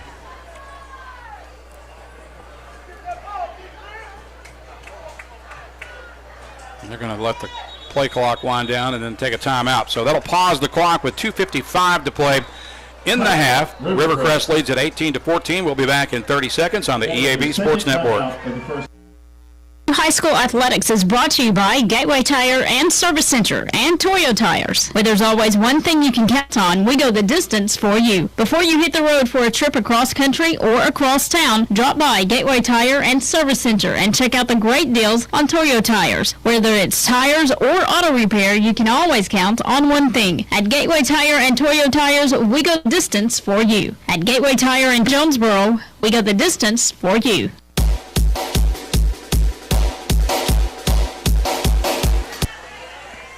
2:55 to play until halftime. Rivercrest leads 18-14. And the Colts facing a 3rd and 12 from their 30 as we return to play out of the Rivercrest timeout. They'll send one receiver wide to the near side as they move from left to right toward the south end zone. Two receivers are split to the left. Last time they were in this situation, they try to throw it deep to that left side. We'll see what they do here. Washington rolling left, looking for that side. And that's going to be a jump ball that is incomplete, knocked down. Yeah, big play by the Blazer defense. Now, if we're wearing red and gray over here, we may think that was a PI, but nice play there by Laird Cullen going up and knocking that football away. So now Rivercrest. There's a flag down back here, but it's not. It's not in that. That's near the line of scrimmage. So. Surely that's a. Unless it's a late hit that I didn't see. I mean, where that flag is, you'd think it was maybe a hold. Yeah. You hope. We'll have to see. We've been surprised before and probably will be again. Yeah, but it does look like that our old friend John Whitaker is facing the end zone that we want him to be facing if he's going to march one off. It is a hold against Rivercrest. So Valley View will take the play instead and force the Colts into a punting situation. It'll be 4th and 12 for the Colts from their own 28 with 2:47 left in the half. Andrew Jones, or is that?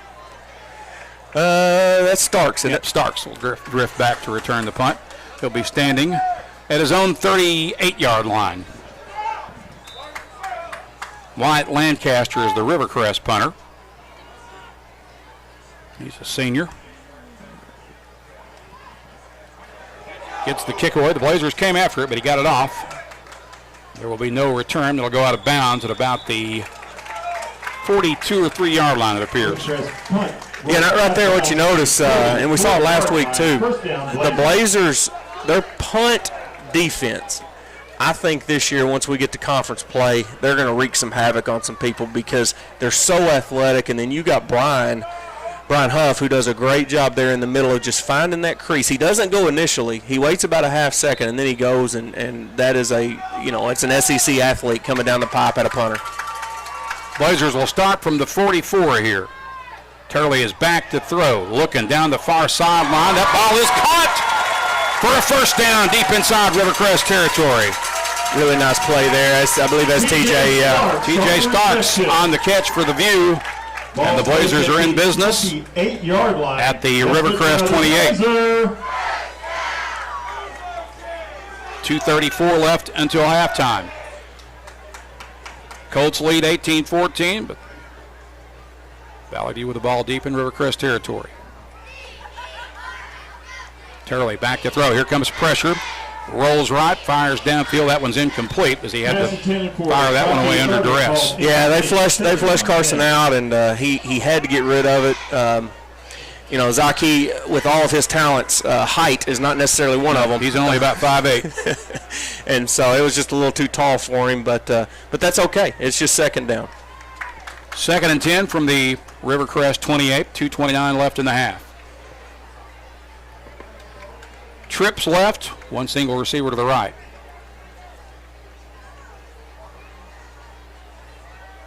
Feliz on the carry, drags people with him down to about the 26-yard line. Anthony Feliz on the carry. Yeah, it was a good strong run there by Anthony. He lost a shoe, so he'll have to come out.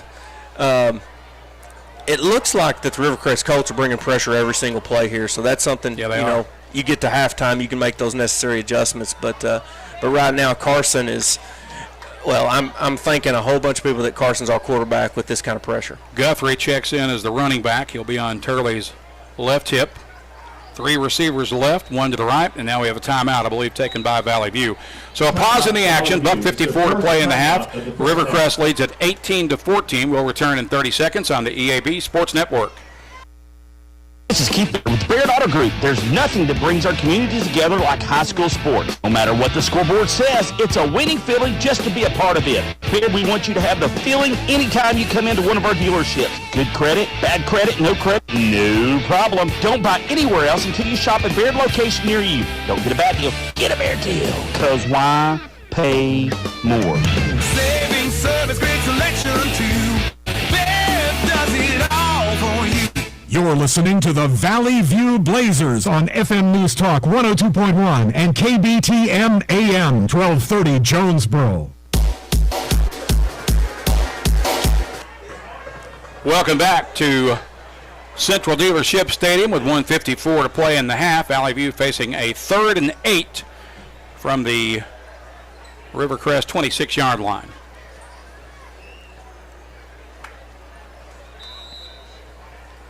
Ball will be on the right hash. 2 receivers to each side. Turley, the running back.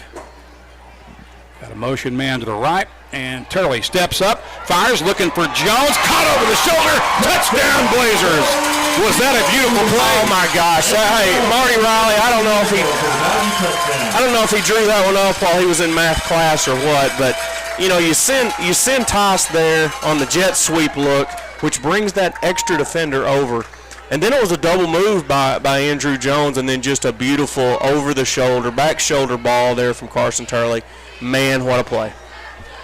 That was pretty. Brody Dix is on for the extra point kick with 1:47 still to play in this high-scoring first half. Valley View has reclaimed the lead. Now they'll try to add on to it by 1 more point with the kick, and it's up and good. About 47 left in the half. The Blazers reclaim the lead. It's 21-18. We return in 30 seconds on the EAB Sports Network. Getting the trailer you need? Silverline Trailers, the largest trailer retailer in the USA, has the perfect solution for you. Guaranteed approval. No credit check required. Get the quality trailer you need at a price you can afford. With over 3,500 trailers available and more coming in daily, we'll find the perfect trailer for you. And at Silverline, we're always looking to hire good people. Visit our website, silverlinetrailer.com, for a location near you. You can stop by our Jonesboro location today at 3711 Stadium Boulevard or call 870-203-0000. Silverline Trailers, your trusted trailer retailer.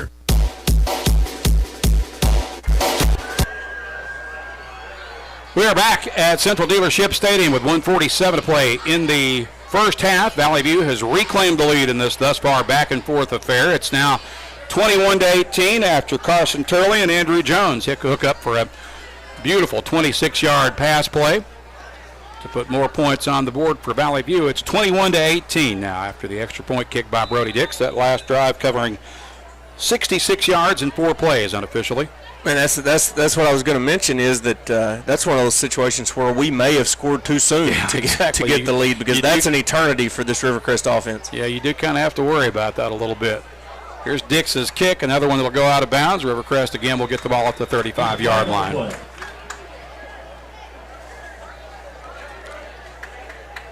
Big opportunity right here for the Valley View defense. They did their job the last drive and forced a Rivercrest punt. Free kick out of bounds, Valley View. Now you've got 1:47 seconds to hold again.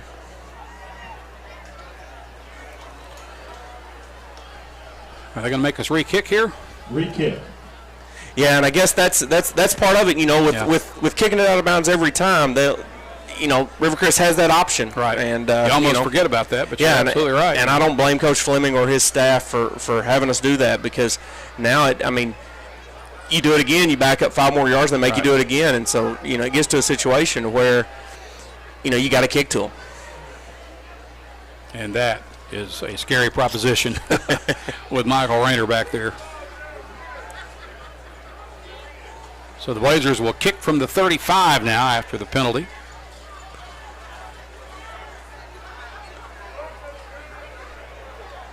Rayner will set up on the right hash at about his own 24-yard line. Yeah, and the chess match continues. So Valley View has flipped the field, and it would appear that they're going to try to kick to the other side. Well, then all that did was that made Kobe Turner flop with whoever was the deep man, and so now you got to pick your poison, and they both seem like cyanide. Well put. So Dix has the ball teed up. We now await the approach to the ball and the kick. It's going to be a squib kick on the ground, and the Blazers do a nice job. They stop the return by Jaden Young for no gain, basically. He goes right down.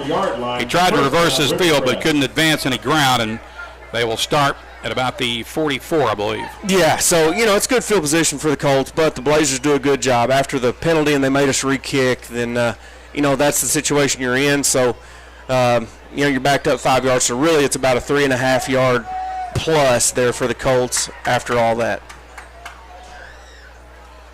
So Rivercrest has a $141 left to work with. They've got 66 yards of real estate to cover. They have 2 receivers split wide to each side. Faison and Harris are on the right.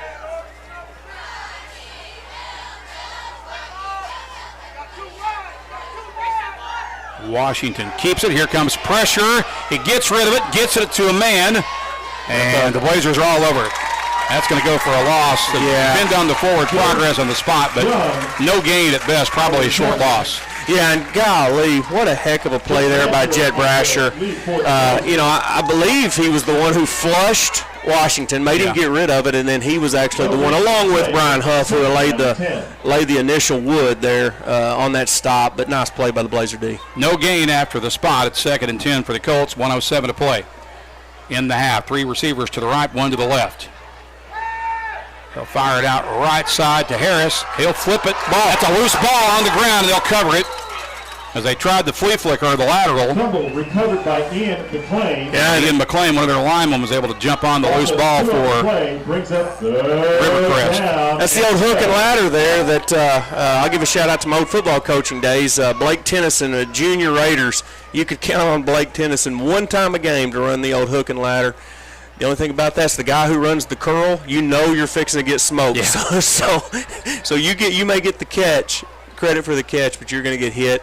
That was Buda Harris who made the catch, but then he got a lick, and his flip was a little high. His lateral was high. It's a loss of 2 back to the 42, 3rd and 12 with 14 seconds left in the half. They'll pitch it out to Rayner. Rayner caught in the backfield for a loss. Jet Brasher is playing out of his mind right now, Coach. He really is, and we've seen glimpses of that. We've seen it last year even, but boy, Jet is playing with a lot of confidence right now, and he is flying around. Coach Cockrell is fired up, pointed at him, and looky here, we get to the halftime. We are at the end of 2 quarters of play as the Blazers close out the first half with some nice defensive momentum, and at the half, the Blazers lead the Colts 21-18. We'll be back in 2 minutes on the EAB Sports Network.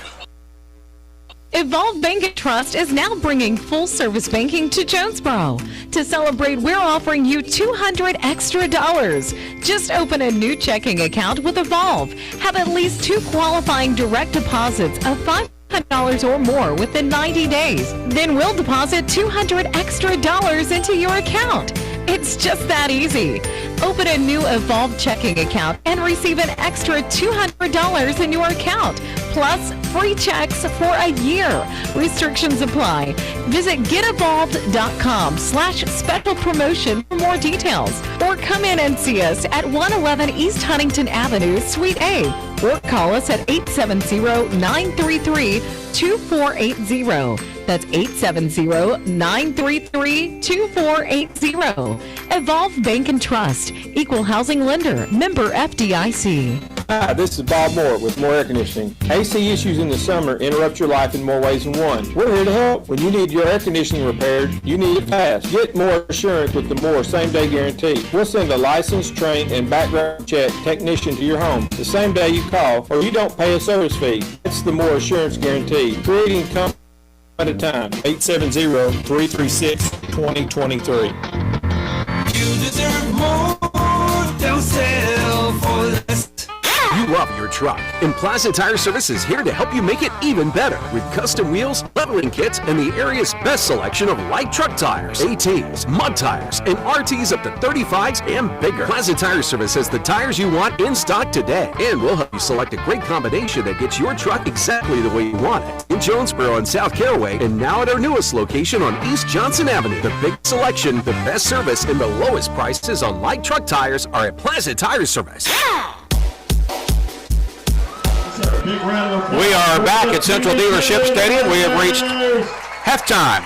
This very entertaining Valley View Rivercrest game. At the break, the Blazers are up 3. It is 21-18, and Randy Myers along with Jason Smith. And Coach, that first half was as expected and as advertised. Oh my gosh, yeah. everybody who bought a ticket to this football game tonight is getting their money's worth. Just really, really nice plays by the skill positions. I thought that the Valley View offensive line's done a real good job.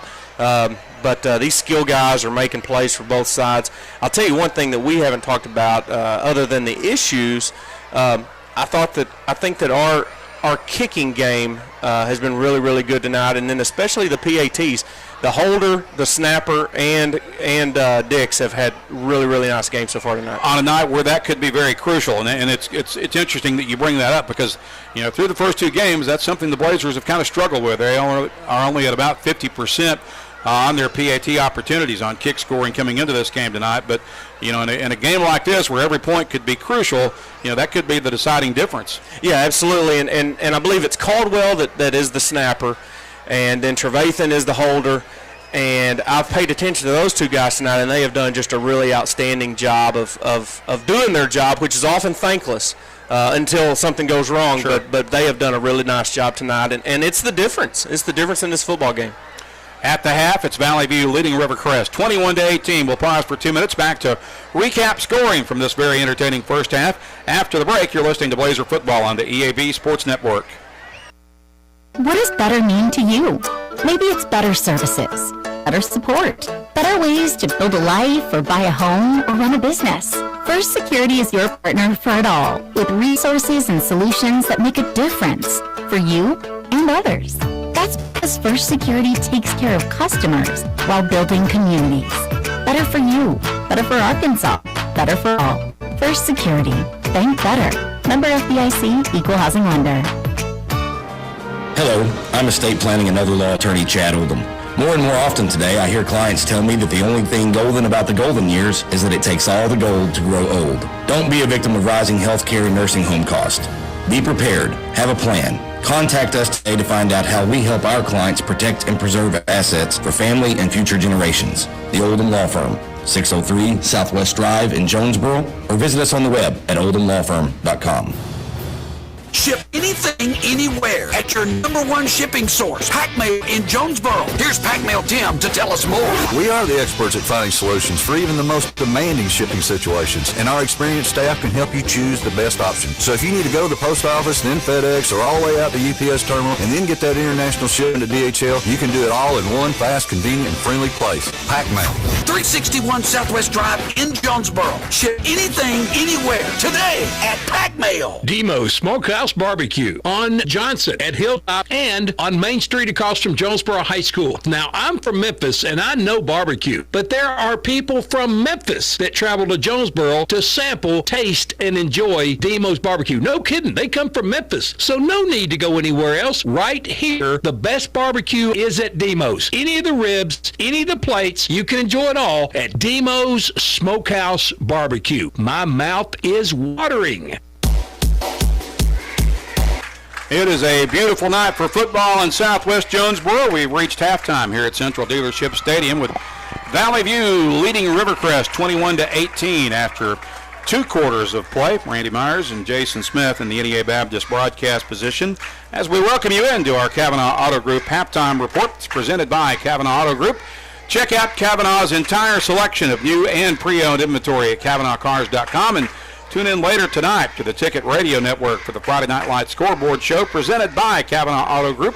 Will Oswalt will have a full recap of everything going on across the area and across the state. Let's recap first half scoring from this very entertaining back and forth first half. Rivercrest got on the board first. The Colts got a 20-yard run from Michael Rayner with 10:31 to play in the first period. The 2-point conversion attempt failed. The drive covered 65 yards in 5 plays. Rivercrest up 6-0 at that point. Valley View would answer with 8:47 to play in the opening frame on their ensuing possession when Carson Turley hooked up with Zaki Irvin for a 6-yard scoring strike. Brody Dix hit the extra point kick. It was a 5-play, 60-yard scoring drive for the Blazers that put Valley View up 7-6 at that point. Rivercrest would reclaim the lead on a 98-yard fumble return by Jaden Young. He appeared to have apparently stripped Carson Turley of the ball in the end zone and ran it back all the way for a score. So it'll go down as a 98-yard return. Rivercrest missed the extra point opportunity. They led 12-7 at that point, and that was the last play of the first quarter. So that came with no time left on the first quarter clock. Valley View would immediately answer early in the second period at the 9:29 mark of the second quarter on a 2-yard run by Drew Gartman. The extra point kick was good by Brody Dix. The drive covered 64 yards in 7 plays unofficially and put Valley View back on top 14-12 at that point. Rivercrest would reclaim the lead on a 38-yard pass from Cavante Washington to Buda Harris. Drive covered 70 yards unofficially and put the Colts back on top 18-14 after they were denied on the PAT attempt. And Valley View would reclaim the lead with $1:47 to play in the second quarter on a 26-yard pass from Carson Turley to Andrew Jones. Brody Dix nailed the extra point kick. The Blazers covered 66 yards in 4 plays on the drive. They lead it 21-18 here at the half as a result. We'll pause for 2 minutes and see if we can get you caught up on scores from some of the other games going on around the area when we come back in 2 minutes on the EAB Sports Network.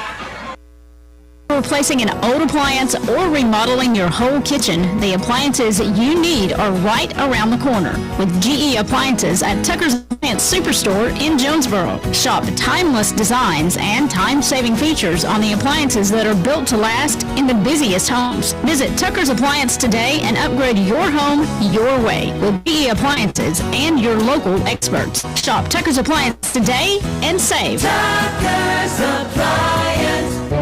Join the Squirrel Squad and join the fun. Teach your children the importance of savings by opening a youth savings account at First Community Bank. There's no minimum to open an account and no monthly service fee. Interest is paid quarterly at the current youth savings rate. Members will receive a membership kit when they sign up. Each member that saves over $100 will receive a free Squirrel Squad t-shirt. First Community Bank, where community comes first. Member FDIC. Checking accounts without activity may be charged dormant account fees. Rates subject to change.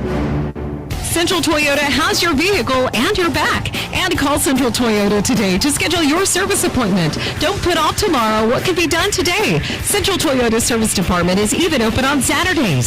Whether you need an oil change, a tire rotation, wheel alignment, brake service, battery inspection, or engine repair, you can count on the service team at Central Toyota. Next time your vehicle needs maintenance, remember Central Toyota. Schedule your service needs today on Stadium in Jonesboro and online at centraltoyota.com. Put your daily office routines in the hands of people. Forrest Office Machines, your authorized Sharp Document Systems dealer in Jonesboro. This is Barry Forrest. My family's been taking care of equipment needs of businesses just like yours since 1965. I would love to work for you today. Put your daily office routines in the hands of people you can trust. Forrest Office Machines, your authorized Sharp Document System dealer at 1005 G Street in Jonesboro, 932-7852. Call Forrest Office Machines today.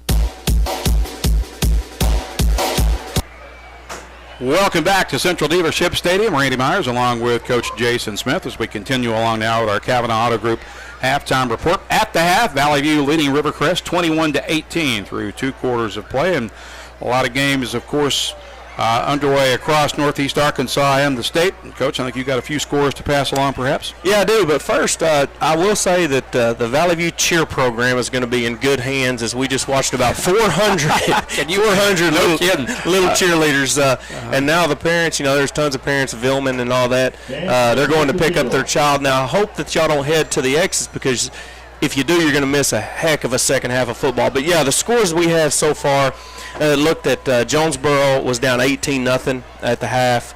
That was against DeSoto Central out of Mississippi. Yeah, and South Haven. And then you have Greene County Tech headed down to Little Rock Catholic at War Memorial. They're down 14-0 at halftime. Brooklyn's up 6-0 over Pocahontas at the half. Wynn looks to be down 21-0 to Fort Smith Southside. I do know that was the first game that they had played on the new turf at Wynn, which is awesome to see. But Fort Smith Southside is a good football team. I heard them talking about them on the radio this week as one of the surprises. To a 2-0 start coming into tonight. Yeah, and so maybe Wynn can hang around and have some magic there in the second half. Harrison, boy, they have opened up a can on Batesville. It's 41-0 at halftime. Nettleton in a good one at Blyville. They're up 21-14. We don't have a score. Hoxie Paragould don't have a score of the Forest City game, but yeah, a lot of good matchups across the state tonight in high school football. Elsewhere in the 5A East Conference, besides the aforementioned games, Southside is at home tonight against Heber Springs. As Jason mentioned, Jonesboro and Greene County Tech, and non-conference action. Jonesboro trailing DeSoto Central at the half, Greene County Tech down to Catholic at the half. Other games outside the 5A East, but across northeast Arkansas. Marion is at El Dorado tonight. West Memphis at home against Jacksonville. Truman is at Manila. Gosnell is at Osceola for an all-Mississippi County battle. Piggott is at Highland. Harrisburg is at Palestine Wheatley. East Poinsett County is at Walnut Ridge. That should be a dandy matchup. Cross County is at home tonight against Carlisle. That's another intriguing game in my opinion. Mark Tree making the trip across the river to Jackson, Tennessee tonight to battle Central Mary. And an 8-man football. It's your alma mater, Rector, right? Yeah, Piggott. Okay, Piggott. I always get those two mixed up. Yeah, that's sacrilege there. I can't believe that. I'm sorry about that, Fighting word. That's Manchester. Yes. That's for Rector. Yeah. That's right. Okay. That's right. Anyway, his alma mater, Rector, is at home tonight against Mountain Pine. Mountain Pine is like down near Hot Springs. Is that right? Yeah, it is. That's a haul. Yeah, no kidding. And then Corning is on the road to the same area. They're at Cutter Morningstar. That's right before you get into Hot Springs, isn't it? Yeah, that's right there by that where they sell all the gyms and all that stuff right there on this side. So that's a look at who's where tonight in high school football across northeast Arkansas. If we get any other scores to pass along before we begin the second half, we'll give those along to you. We're going to step aside here for a 3-minute timeout now and back with more halftimes from Central Dealership Stadium, where Valley View leads Rivercrest at the break 21-18 on the EAB Sports Network. The season, it's always a great time to go to Wings to Go. Whether it's football, whether it's basketball, whether it's baseball, whether it's wrestling, whether it's anything, the wings, the salads, the hamburgers, everything they have at Wings to Go is always flavorful and it's always ready. All that has to happen is you come down and enjoy them. Happy winging from Wings to Go. Homeowners and DIYers, it's the biggest event of the year at Home Outlet from September 11th through 23rd, where you can buy now and save more store-wide. Need flooring? We've got unbeatable deals on laminate, vinyl plank, and free border with a tile purchase. Roof, upgrade with a tub and faucet combo, now only $99.99, plus dozens of other money-saving deals September 11th through 23rd. Visit Home Outlet at 2016 South Caraway Road in Jonesboro. Play It Again Sports wants to pay you money. Now that I have your attention, Play It Again Sports in Jonesboro wants to buy your used sports equipment. You heard me right. If you have something that's either outgrown or no longer being used, bring it to Play It Again Sports now. They're looking for youth and adult baseball and softball equipment, golf, weights and workout equipment, disc golf, you name it. Play It Again Sports can turn it into cash for you. Go by Play It Again Sports at the corner of Highland and Caraway in Jonesboro. When a clinic sends a referral for your specialty services, you have a choice. The decision of where you receive care is yours. You can choose the only facility in eastern Arkansas to receive an A rating in patient safety by Leapfrog, delivering world-class care and an unmatched safety protocol. You have a choice in your healthcare provider. Choose NEA Baptist, where safety isn't a goal. It's a promise. At First National Bank, our mortgage lending team knows what it takes to make a home and a superior home loan process. Simple, proven, and reliable service with competitive rates at a bank that already feels like home. Since 1889, that's been the First National Bank way, because for our people, this is home. Apply online at fnbank.net/mortgage. From our family to yours. Welcome home. First National Bank. Member FDIC Equal Housing Lender. Get huge savings now at every Kavanaugh dealership. Kavanaugh has a great selection of late model, low mileage, certified pre-owned cars, trucks, and SUVs. And most are still under factory warranty. We have every make and every model, so you're sure to find the vehicle you want. And when you buy at Kavanaugh, every new and used purchase comes with 1 year of free maintenance. Plus, we buy cars. Bring a vehicle, get it checked. Come see us today at one of our dealerships or go to CavanaughCars.com. We welcome you back to Central Dealership Stadium. Halftime continuing along with our Kavanaugh Auto Group halftime report. We do have an update for you now on the Nettleton-Blyville game. Looks like the Raiders have extended their lead by another touchdown. It is 28-14 at the half. I believe that's a halftime score at Haley Field in Blytheville for Nettleton and Blytheville, with the Raiders out front by 2 touchdowns in that game. Here it's Valley View leading Rivercrest 21-18 at the break. And speaking of scores from across the area, we remind you to close out your night with our Kavanaugh Auto Group Friday Night Lights scoreboard show. Will Oswald will have all the scores for you as soon as they go final, and he'll talk with coaches and broadcasters from around the area as well. It's our Friday Night Lights scoreboard show. It begins at approximately 9:30 or somewhere in that ballpark, depending on when the Jonesboro game ends, on the Ticket Radio Network. And we will be back on the air here. Actually, we will not be on the air next week because the Blazers will have an open date, one of several teams across the area that will take the night off next week. And the Blazers will return to action in 2 weeks with a road game to open 5A East Conference play at Paragould. So that's how things shape up for Valley View football for the next couple of weeks. Off next week with an open date, and then they open conference play in 2 weeks at Paragould. And again, that's 2 weeks down the road. We'll step aside for a 2-minute timeout. Back with more in a moment. You're listening to Blazer Football on the EAB Sports Network. Team at Jonesboro Orthopedics and Sports Medicine has been taking care of our local athletes for over 40 years. And now they have 2 locations with JOSM on Main and the all-new JOSM on Matthews. Inside St. Bernard's Health and Wellness Center with non-operative providers Dr. J.T. Fisher and the newest addition to the staff, Dr. Morgan Field. Call 932-1820. Find them on Facebook and at JonesboroOrtho.com. Jonesboro Orthopedics and Sports Medicine, excelling in our field so you can excel on yours. Greenway proudly supports the DIYer in you. Whether you're a mover, a shaker, a groundbreaker, a risk taker, a challenge embracer, or a landscape visionary, whatever the task, we've got a John Deere tractor that can help move your project forward. You've got work to do, so let's get started. Reserve yours today in store or at gogreenway.com. Pico Food says good luck to all the players, coaches, cheerleaders, and marching bands taking the field tonight. Under the lights, it's not about who's in your path, it's about who's in your huddle. And Pico Foods is a proud team and supporter of local communities and the state's agricultural producers. Learn more about how Pico Foods buys direct to support local producers. In Arkansas and Missouri, call David Durr or James Chester, 870-202-7101. In Alabama and Mississippi, call Andrew Parker or John Taylor Hickman at 601-670-9383. Go outside and play with Jonesboro Cycle and ATV. Jonesboro Cycle is your go-to for all your power sports needs, whether it be off-road, on-road, or on the wall. Check out their inventory of four-wheelers, side-by-sides, motorcycles, dirt bikes, cruisers, go-karts, scooters, personal watercrafts, boats, and even boat motors. Jonesboro Cycle is a 185,000 square foot motorsports mecca featuring all the name brands under one roof. Jonesboro Cycle and ATV on U.S. Highway 63 North in Bono and JonesboroCycle.com.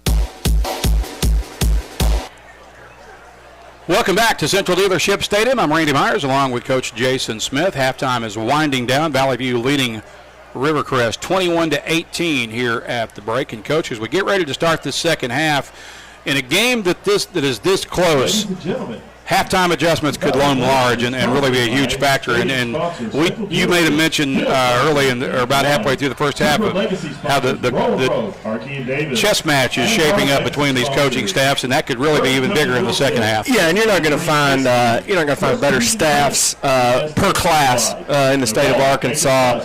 And I know firsthand, Valley View has always made really nice adjustments at halftime. Saw some things.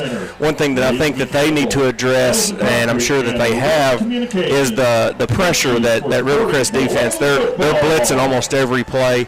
And then on the Rivercrest side, I thought they did a nice job there in the second quarter of slowing down Valley View's offense. But Valley View has so many weapons that, if you let's say you shut Andrew Jones down, well, now T.J. Starks is going to get you, or Zachy Irvin, or Drew Gartman, or they just have so many weapons. But been very impressed by this Rivercrest offense. They've got 4 or 5 guys who can play any position, and many of them have tonight. You know, one thing that has surprised me a little bit, and I hope with me saying this that I'm not about to unleash the beast, but the Blazers have done a nice job tonight of keeping Kobe Turner in check. That's an all-state running back who lit Mills up for 130 yards in the first period last week before he got tossed from the game. And, you know, for the most part, on the offensive side of the ball anyway, he was a non-factor in the first half. Yeah, he really was. And you know what I've said, I've been a little surprised. They have not. They have tried to keep this offense unpredictable at Rivercrest, and you know, in the rich history of Rivercrest football, they have always had bruising running backs, and you know, they really haven't. You know, that first drive, I think they went to Turner a couple times, but you know, they've been moving him around and really putting Rayner back there in the backfield to where it's almost like Turner. He's playing a lot of receiver and doing a lot of blocking. And they've done a pretty good job of keeping Rayner in check. I mean, he didn't get the first score of the game early on Rivercrest's first possession, but outside of that, they've kept him fairly in check, I think, as well. And he is so dangerous. Absolutely, yeah. I mean, one missed tackle and he's taken to the house. But I think that both teams. There's been a lot of offense, but both teams have done a really nice job of tackling in space especially. And I felt that those last two drives of Rivercrest there, you know, Jet Brasher and some of those other guys doing a really, really good job of open field tackling. We've got time for one more timeout. We're going to take a 30-second break to make sure we don't miss anything. We'll be back in 30 seconds with Valley View Football on the EAB Sports Network. Visit First Choice Farm and Lawn, your Kubota dealer in Brooklyn. We get your need for reliable equipment. That's why we offer precision Kubota machinery for any task. From seasoned farmers to green-thumbed homeowners, we are working to keep you working. Find your Kubota match at First Choice Farm and Lawn on Highway 49 in Brooklyn. Achieve your goals faster with our Kubota inventory and top-notch service. Call 870-790-2301 or drop by today. Your trusted Kubota dealer, First Choice Farm and Lawn. Valley View will get the ball to begin the second half. The Blazers are on the field. Rivercrest not yet on the gridiron. They are on the sideline, and we're just about set to get this second half underway. Starks and Jones are back deep for Valley View on the return as the Rivercrest kickoff team makes their way onto the field now. And Leland Newsom teeing the ball up at the 40-yard line for the Colts. Yeah, I think that Newsom's done a pretty good job of directional kicking tonight. They've kicked the ball over towards Trippdale, I guess just about every time, and Tripp's done a nice job of ball security and getting upfield. Newsom approaches, puts foot in the ball at the 40. He'll kick it deep this time, and it'll be grabbed at the 15-yard line. I believe that's Starks on the return, and he'll take it out across the 25 to about the 26. TJ Starks on the return. We'll check those adjustments right here. You know, I think that obviously Valley View wants to come out and score on their first drive, and Rivercrest is looking to counter. Really anxious to see what unfolds here early in this third quarter, because I think that's going to go a long ways to what determines this football game. 11:55 remaining third period. Blazers put the offense on the field for the first time here in the second half with trips to the near side and two receivers to the right. Turley is alone in the backfield. First down from the 26. Turley going to run with it, and he'll cross the 30 and bull his way forward up to about the 33, maybe the 34-yard line. Nice pickup by Turley on first down. Yeah, nice run there by Carson, and that's one thing that the Blazers, and you know, with the weapons they do have, they don't want to rely on Carson too much, but that's probably only his, fourth carry maybe of the game, and so they've really been limited him as far as just the volume of carries tonight. 2nd and 2 from the 34 for Valley View. Trips to the right. Twins to the near side. Turley keeps it. He has the first down as he dives up to the 40-yard line. Turley on the kick. Really, I guess wanted to establish Carson early, and really what this does, though, is it's almost like a decoy in a way of now Rivercrest starts packing that box, trying to put 8 men in, and then that's when you can really take advantage of some of our wide receivers. Trips right, Twins near side. Turley again empty in the backfield. He'll bring Feliz in motion, sets up, fires right, got a receiver. It's over the head in the outstretched arms of Zaki Irvin. Yeah, Zaki got turned around right there just a little bit. I think Carson was trying to just lay it in there right at around the 45, and it kind of went about the 43, and so Zaki had to turn and adjust his route, and that kind of got his feet all mixed up to where it's just an incompletion. So it sets up 2nd and 10 for the View from the 40-yard line on the Blazers side of the field. Again, 3 wides to the right, 1 to the near side this time. Turley has Feliz on his hip. He'll give it to Anthony. Anthony across the 40, darts up across the 45, and launches forward to about the 48-yard line. Been really impressed with Anthony tonight, running hard and keeping those legs moving. But I tell you what, Jones there on that offensive line, he may be the most improved Blazer on this entire football team. It's 3rd and 2 for Valley View. Turley will bring Feliz in motion to the right. Now he'll set up as a flanker right. 1 receiver to the near side. Feliz motions back to the near side now. Turley is going to keep it. He has the first down across midfield, still running with it, and finally tripped up inside Colt territory at about the 42-yard line. Yeah, really nice job there by Carson. Again, offensive line doing a good job of gaining leverage. And I was mistaken. That's actually the guy I was talking about is Daniel Cole. I don't know why I said Jones, but Daniel Cole has really improved. And, gosh, he looks like a really good football player now. He does. 3 receivers right, Twins to the near side. Turley. And in the empty backfield, now we've got movement up front. And I just jinxed him. Yeah, I think you may have. That's probably going to cost Valley View 5 yards. Oh, me. My bad. Andrew got a little bit. My bad, Daniel. That's on me, Daniel. I'll run your wind sprints on Monday. So that moves it back to the 48-yard line after the step off. Brings up 1st and 15. Trips right. 1 receiver to the near side. That is Andrew Jones. Turley has Feliz on his right hip in the backfield.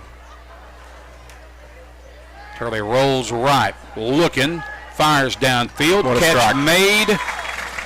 Zaki Urban, who makes the catch at about the 37-yard line. Yeah, and boy, and that window was so small and tight, and Carson on the run. Settles, gets his shoulders balanced, and just threw a strike right there to Zaki. 2nd and 4 for Valley View from the Rivercrest 36. 9-10 to play in the 3rd. Blazers lead 21-18. Trips left, Twins right. Empty backfield again for Turley. Throws it out left side for Feliz. Feliz has the edge, turns the corner, and gets knocked out of bounds, but he's got the first down. Yeah, nice play. And I think that what you're seeing there is the adjustment made by the Valley View offense against that pressure is to go ahead and go empty. You can still have Feliz out there as a slot. You can still move him in motion, but being in the empty backfield really neutralizes that pressure that Rivercrest was applying in the first half. Line of scrimmage will be the Rivercrest 23 with 8:54 to play. In the 3rd, Valley View floods the right side of the field with 4 receivers and 1 to the near side. Turley again empty in the backfield. And he's going to keep it, runs out of a tackle. He's inside the 20 and goes down at about the 16-yard line. Yeah, and Carson laid the wood that time. He put his helmet down and he was the point of impact, not that defender. So the line of scrimmage here will be the 16 of Rivercrest. It'll be 2nd and 3 for Valley View. 8:28 to play in the 3rd. Blazers lead it by. They made that first man miss, and I thought he was going to get into the end zone, but they knocked him out right at the pylon. But 1st and goal. Here comes the big package. You're going to spot it at the 3. It looks like. I thought he was closer than that. So it's 1st and goal from the 3. Going jumbo with Guthrie as the deep set running back. Give it off to Guthrie. Guthrie running left, touchdown Valley View.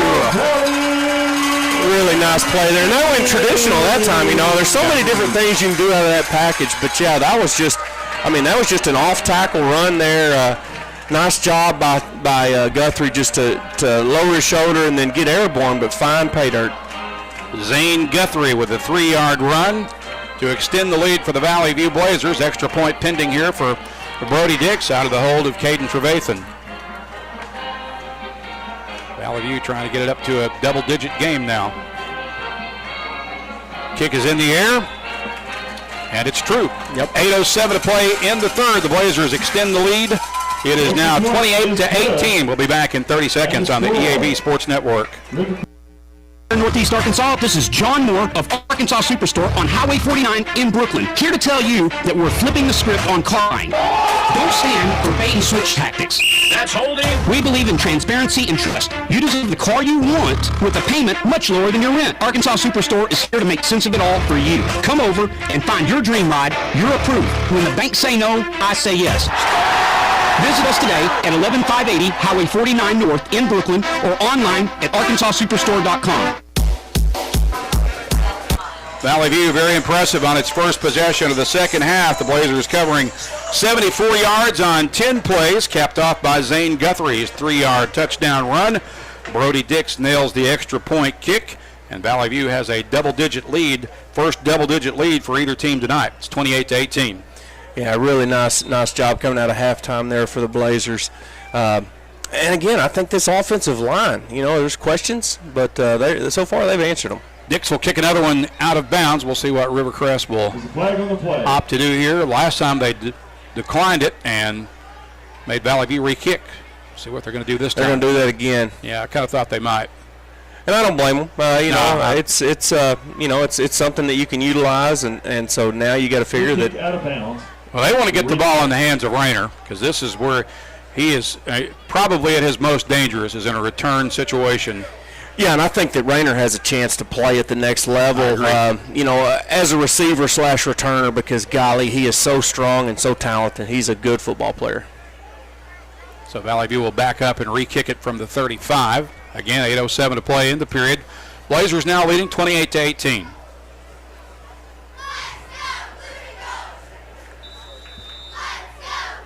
Brody Dix to boot it away for Valley View.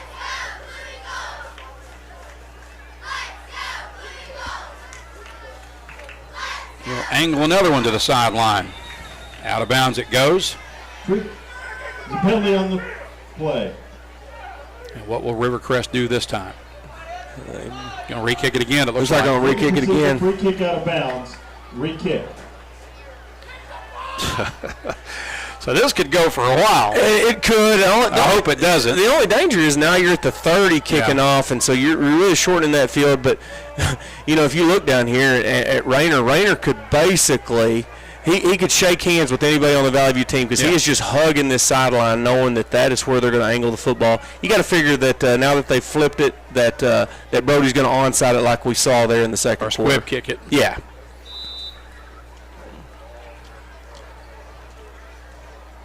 So he'll kick from the 30 this time on the second re-kick. This one is on the ground, and it's fielded by an up back, and he's caught at the 34-yard line. So that ball was returned by Joe Lewis Ralph, and Rivercrest will have excellent field position. Joe Lewis Ralph on the return. The ball. Yeah, Joe Lewis Ralph, I mean, he caught it just perfect, and, good, strong athlete. He's a quarterback, also plays some safety. I think he starts at safety for him. Yeah, he does. Good football player, but really nice field position here for the Colts on their first drive here of the second half. 8:02 to play in the third. Blazers lead by 10. It's 28-18, but Rivercrest starting in very good field position here at the Blazer 34. Two receivers left, one to the right for the Colts. Sunfasten in motion left, throw it out left side. That ball is caught, and it's going to be a first down for Rivercrest. Yeah, Buda Harris there, and that's at least his fifth catch, maybe sixth. Having a good night.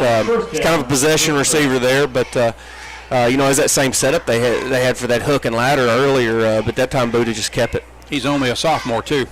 Yeah, good-looking athlete. Ball will be at the 24. Fresh set of downs for the Colts with 7:40 to play in the third. Ball on the left hash. Two receivers to the left, one to the right. Rayner motions left. Here comes pressure. They'll throw it for Rayner. That ball is intercepted. Hang on to it. Down. Incomplete. I think we actually knocked it out of our own teammate's hand there, but three guys going for that football. Ill-advised pass by the Colts.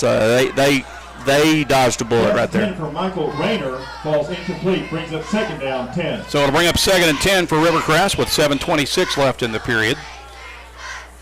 Line of scrimmage is the Valley View 24. Blazers lead 28-18. Two receivers right and left. Washington Throws it left side, and that is down inside the 15-yard line to about the 13. Again, Buda Harris making a catch. Yep, nice job. And what you see right now is they're picking on our young corner over there, Rylan Ramsey. He's done a heck of a job tonight. On that. Right now it's the short side, but they've backed him off, and so it looks that Rivercrest is just going to keep going short. Rivercrest with a first down at the Blazer 13 on the left hash. One receiver right. Washington going to keep it, rolls left, and gets knocked out of bounds just shy of the 10-yard line, it looks like. Yeah, it looked like that might have been a busted play. Somebody, I think, went the wrong direction, either Washington or whoever the tailback was at the time. But, good run there, but does put a second and 7 there for the Blazer defense. Got 2 yards. It'll bring up 2nd and 8 from the 11, it appears, with 6.5 minutes remaining in the third period. So Rivercrest facing 2nd and 8 from the Valley View 11. 3 wides to the left, 1 to the right. Flip it to the motion man on the jet sweep. He'll cut back up inside. That's Rayner. Flag goes down near the end of the play. Rayner gets caught around the 5, so he's shy of the first down marker, it appears. Now we'll see what the marker's about. Yeah, but I think that they're going to get Rivercrest for a hold here, which is unfortunate for them because it was upfield and unnecessary. But they found a different way to get Rayner the football. But I think it's going to be a hold. Here comes the signal, and it is indeed holding against the Colts. Holding Rivercrest. So that'll back them up 10 yards with 6:07 remaining in the third, and moves the ball back to the 16-yard line. It's now 2nd and 13 from the 16. Yeah, and I'm looking out there right now, Randy, and I don't see Kobe Turner on the field. So maybe he got banged up on a play that we don't know about, and that's why he's been so quiet tonight. 2 receivers to the right and the left. Washington is the quarterback. Running back is on his left hip. He'll throw it right side. Ball is caught and immediately tackled after the catch made by Kevin Morris. Pass completed. Yeah, Morris did that catch, and Rayner did a really good job there with a block, but it looked like our linebackers closed pretty quick. I think that was Dax Webb closed in there and made a nice tackle. Good open field tackle there. Ball will be at the 13-yard line. It's 3rd and 9 for Rivercrest with 5:20 to play in the period, and we have a timeout. Officials timeout. I think the guy got banged up. I think actually is a lineman. He got banged up on the last play and gutted out that one. Rivercrest will make a substitution. I believe that's Wesley Gray who checks in. He is a 6', 280-pound senior. And the Colts will send 2 wides to the left, 1 to the right with a flanker right. Resetting clock. Yeah. It's going to be 3rd and 9 from just shy of the 12-yard line, inside the 13. Big third down here for the Blazers. Another late substitution for Rivercrest. Is that Williams checking in? Jacavian Williams yeah. checked in. Yeah, he's playing both ways. Jacavian's another good-looking kid, junior, but he's a heck of an athlete. Rayner will line up wide right. Now he'll shift to the left or into the backfield. Now we've got confusion and a timeout taken by the Colts. So they'll burn a timeout with 5:04 to play in the period. Valley View leads at 28-18. We'll return in 30 seconds on the EAB Sports Network. You raised your family here. Did every July 4th here. Refinished the floors here twice. Sized up your daughter's boyfriends here. Waited in the doorway all day when your son was coming home on leave. This place has given you all you've dreamed of, and now it's giving again, in the form of a gourmet kitchen and the quietest dishwasher known to man. Realize your dream with a home equity line of credit from Simmons Bank. Dreams realized. SimmonsBank.com. Member FDIC, equal housing lender, subject to credit approval.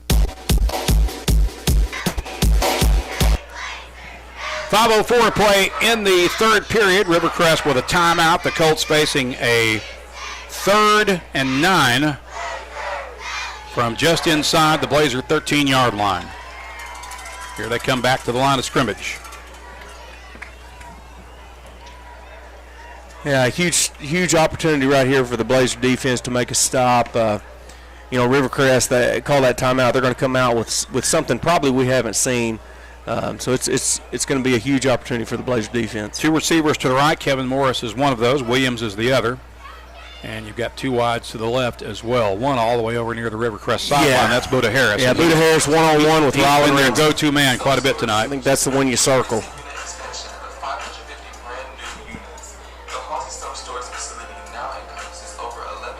Not sure why we're holding up play here. Got a commercial playing on the video board. Yeah, TV timeout we weren't aware of, Randy. I guess so.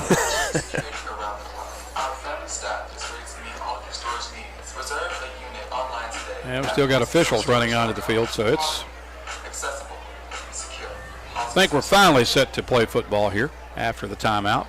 Nope, we're not. The White Hat's coming over to talk to Sean Cockrell. Yeah, I'm wondering if it might have been a uniform number situation. One of those weird deals that Rivercrest had to inform the White Hat. Could be wrong on that, but doesn't seem like anybody's angry. It's just information. Two receivers wide to each side.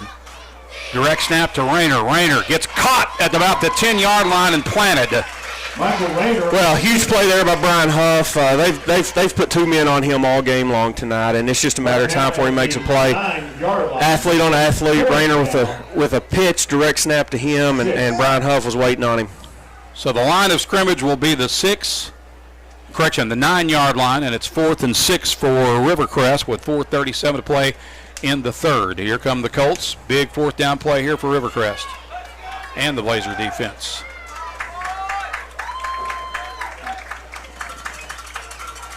One man motions left. Washington takes the snap, rolls left, fires into the end zone. Ball is incomplete. Somebody got a hand on it and knocked it down, and Valley View gets the turnover on downs. Yeah, and he's disappointed he didn't make the pick, but it actually is beneficial for the Blazers that he didn't. Heck of a stand, heck of a series there for that Blazer defense, given the short field after the kickoff. So Valley View will get it back at the 9-yard line. Apparently it was Dax Webb who broke up the pass, and he played well on that possession, Coach. He sure did, and Dax is a heck of an athlete. A lot of people may not know that name, but he's one of the best baseball players in Northeast Arkansas, and as a football player, a young football player, he had a bad. I think it broke his leg or something during the game. So this is his first year playing football in at least a year, maybe two.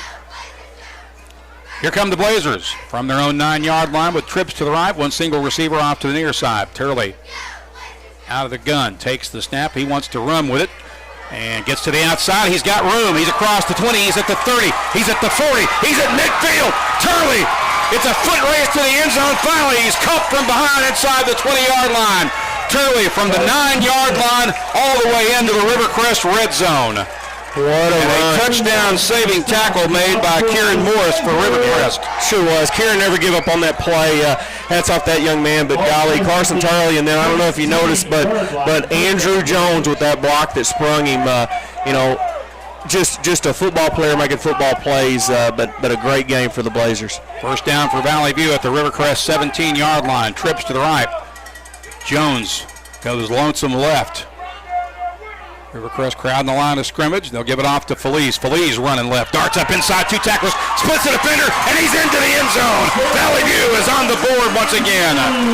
What a run by Anthony Felice. Anthony Felice played the best football game of his Valley View career tonight. And the numbers may not show it at the end of the night, but he has been so huge for the Blazers. Heck of a run there. Stopped on a dime and found pay dirt. A 17-yard run for Felice. And Brody Dix is on for the extra point kick with 3.5 minutes left in the third quarter out of the hold of Caden Trevathan. Kick is in the air, and it is true. So Valley View extends the lead. It's now 35-18. We'll return in 30 seconds on the EAB Sports Network. Guard, running back. Every position has a role in building success. If you want a position where you can build success in your own career, Lexicon is hiring welders, millwrights, and many more positions. We offer free on-the-job training through our own Lexicon University so you can learn while you earn and build the career you want. Competitive pay, a great health care plan, paid vacation, a sweet 401k plan, and more. Find out more at lexicon-inc.com/football. The Blazers have now put a little distance between themselves and the Colts. Can they make it stand up? That's the million-dollar question. It's currently 35-18 after Valley View has scored on back-to-back possessions here in the second half. That last drive, very impressive. The Blazers covering 91 yards and only 2 plays, capped off by the long run by Carson Turley to set up Anthony Feliza's 17-yard scoring jaunt. Yeah, and I tell you what, a lot of times I give Coach Adam Carter a hard time. Just he and I are good friends. But just the job he's done, we got a second here, the job he's done with this young, inexperienced offensive line, they're getting better and better. And that's without the returning starter, Avery Wood, who has not been able to play the last couple weeks. Exactly. He's got a reoccurring knee injury that's keeping him out of action. Yeah, and I mean, just Coach Carter and these young guys just doing a whale of a job. Couldn't be more impressed with them. Dix puts foot in the ball. This one will stay. Goes out of bounds. Dadgummit. Thought we caught him napping there a little bit, Coach, because they didn't have anybody back for that return, and unfortunately it did go out of bounds. Yeah, I think that was by design. And then if you look at Rayner back here, he's kind of ticked off at himself that he did get caught sleeping because he could have returned that football. So Valley View will back up and re-kick it from the 35. 3:30 left in the third. Blazers lead 35-18.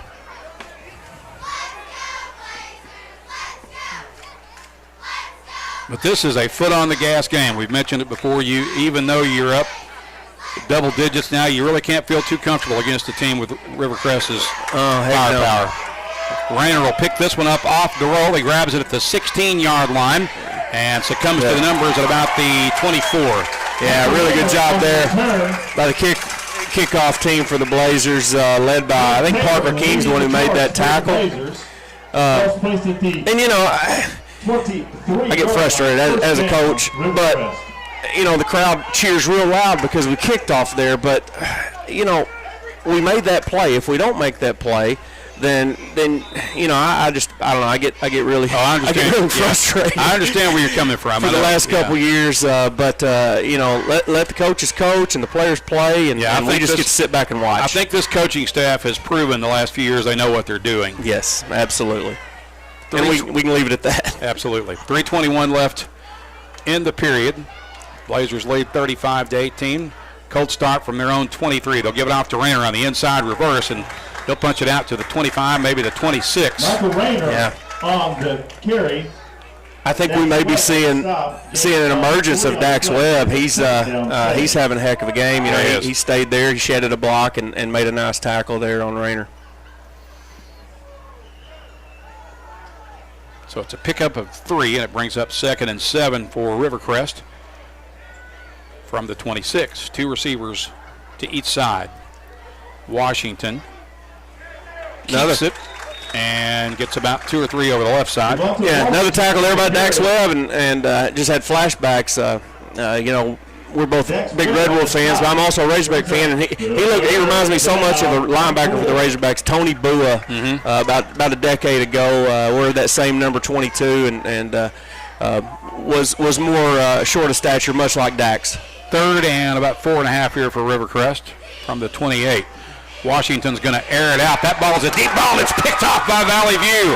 The return is on down the far sideline and tripped up at about the 12-yard line. On their pick for Valley View was young Rylan Ramsey. Yep. You talked about it a while ago, Coach. They were picking on him, and you don't pick on these guys. There is a flag on the play. We'll see if it came after the change of possession. Yeah, I believe it did, and that's it's awesome to see. As far as I know, that's Rylan's first career interception as a high school player. But 2 weeks in a row now, we've kind of identified that they're picking on one of our corners, and both times we've mentioned it that young man makes a big play. Rylan Ramsey, looks like the interception will stand, but return holding. Yeah, it's going to be a hold on the return, so that will spot the ball at the 30-yard line after the step off. So Valley View will have it with a first down at the Rivercrest 30. Heck of a moment there for Rylan Ramsey. Proud to see that. You score here, you're really putting a lot of pressure on Rivercrest. I mean, it doesn't guarantee you a W, but you start to feel a little bit more. Yeah, maybe. yeah. And we've seen crazy things happen, but this score here, it'd be a big deal. 3 receivers to the left, 1 to the right.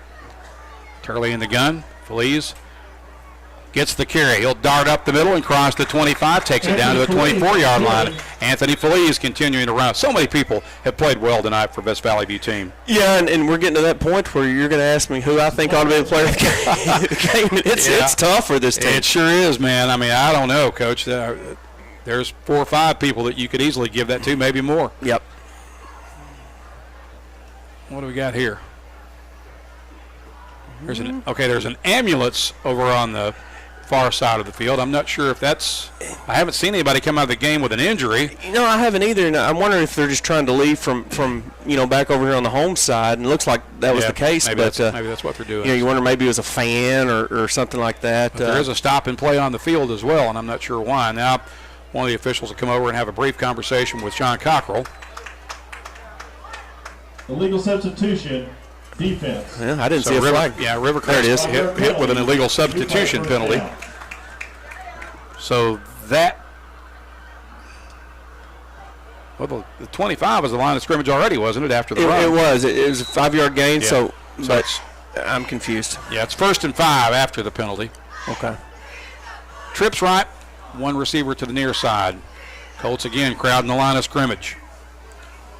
Turley going to keep it, trying to bounce to the outside, unable to get free this time. Caught with a nice open field tackle by Wyatt Lancaster. Wyatt Lancaster on the stop. Yeah, Wyatt read that. He read that play really well. And I guess that previous play actually doesn't exist now. So Feliz doesn't get that 5-yard gain. It would just happen to be the exact marker for a pre-snap penalty. So that's a loss to the 26. Sets up 2nd and 6. After the 1-yard loss by Turley. Huff is in at tight end. They're going jumbo. Is that Gartman? Yeah, Gartman's quarterback. Somebody, here goes Dax Webb out there. And we're going to burn the timeout. Yep, so the Blazers, with a late substitution, will have to take the timeout, pausing the clock with 1:03 to play in the period. Valley View leads it 35-18. We'll be back in 30 seconds on the EAB Sports Network. You know your child's heart, and at Arkansas Children's Heart Institute, we know how to care for it. Ranked again by U.S. News and World Report, our cardiology program continues to champion patients and produce exceptional outcomes for families. At Arkansas Children's Hospital Jonesboro Clinic, we give your child the care they need close to home. Whether it's a heart murmur or a congenital heart disease lesion, our pediatric cardiology experts offer exceptional care. Visit archildrens.org/NEA to learn more today. You're listening to the Valley View Blazers on FM News Talk 102.1 and KBTM AM 1230 Jonesboro. Just over a minute to play in the third period. Valley View leading Rivercrest 35-18. Valley View will have the ball out of the Blazer timeout, facing a 2nd and 6 from the Rivercrest 26-yard line.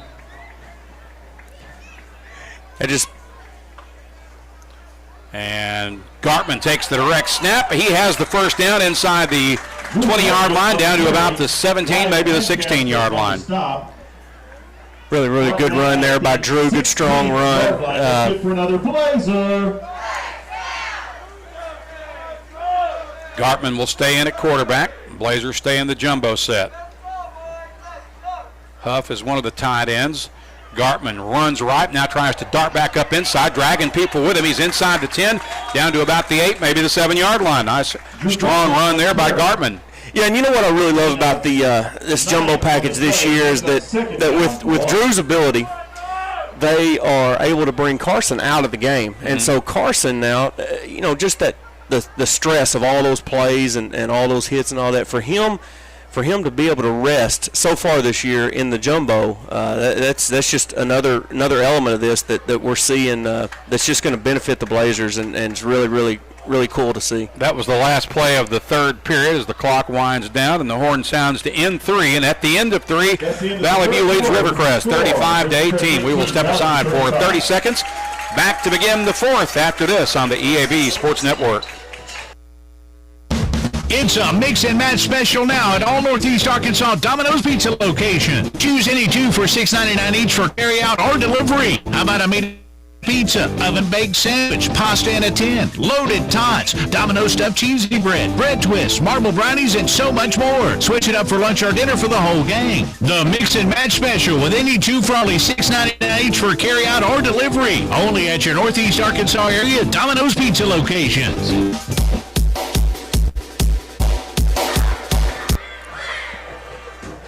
Three-quarters in the books as we return to Central Dealership Stadium. Randy Myers along with Coach Jason Smith in the NEA Baptist broadcast position. Valley View seemingly in control of this one, but these are the Rivercrest Colts that they're playing, so you can't assume really anything at this point. Still a full quarter of football left to be played against a team that's loaded with firepower, and Valley View will have a first and goal from the 7-yard line to begin the fourth period.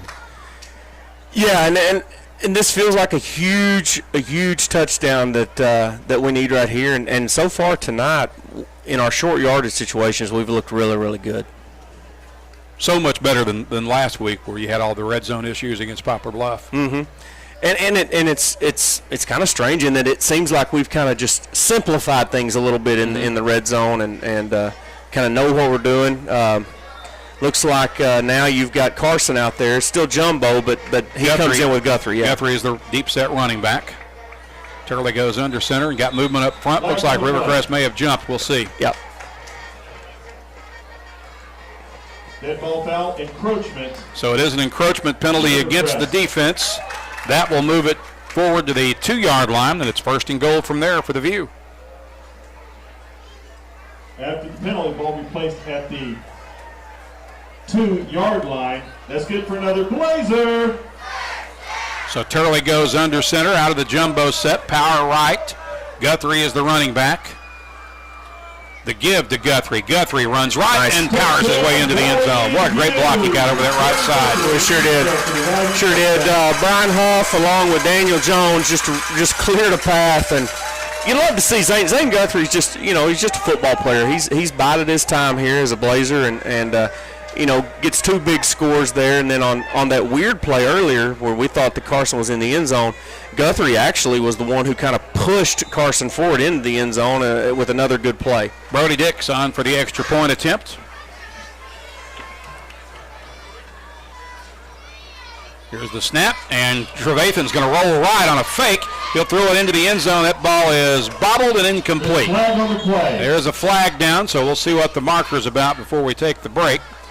I don't know if that was designed or not. I don't think it was a low snap. I think that Trevathan probably could have put that down, but that clock in his mind, he felt he needed to get up. But I think it was a pre-snap penalty, maybe on the Colts. May get another opportunity here. From the looks of it right now, that'll be the case because Valley View still got the kicking team out there.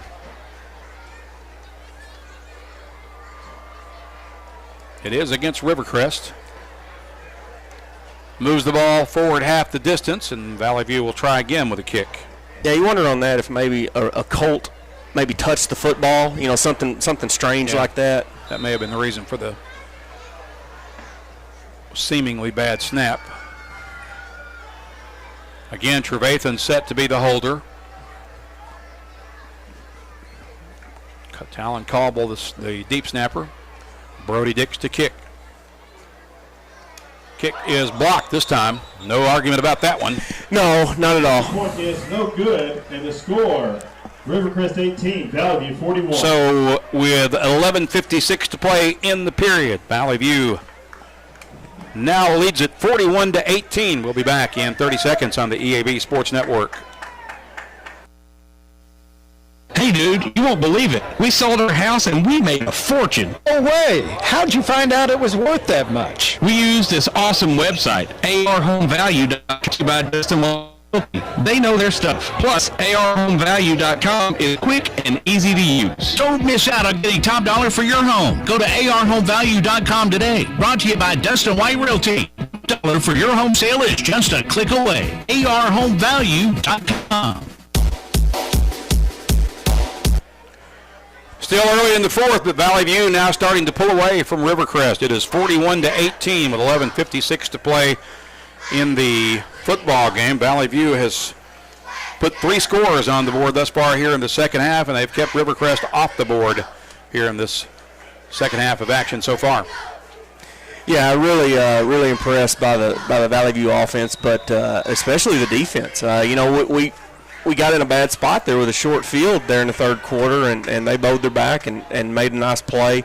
One more stop, I think this thing may be over. And this 41 points is a new season high for Valley View, as this one will be fielded at the 5-yard line. I believe that's Rayner.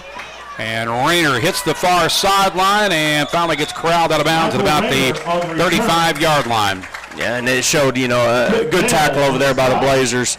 But he was one man away from taking that one to the house. First down, Rivercrest. Yep, he showed his speed there. The Blazers were able to catch up to him. Fortunately, kind of used the sideline as an ally. Yep, for sure.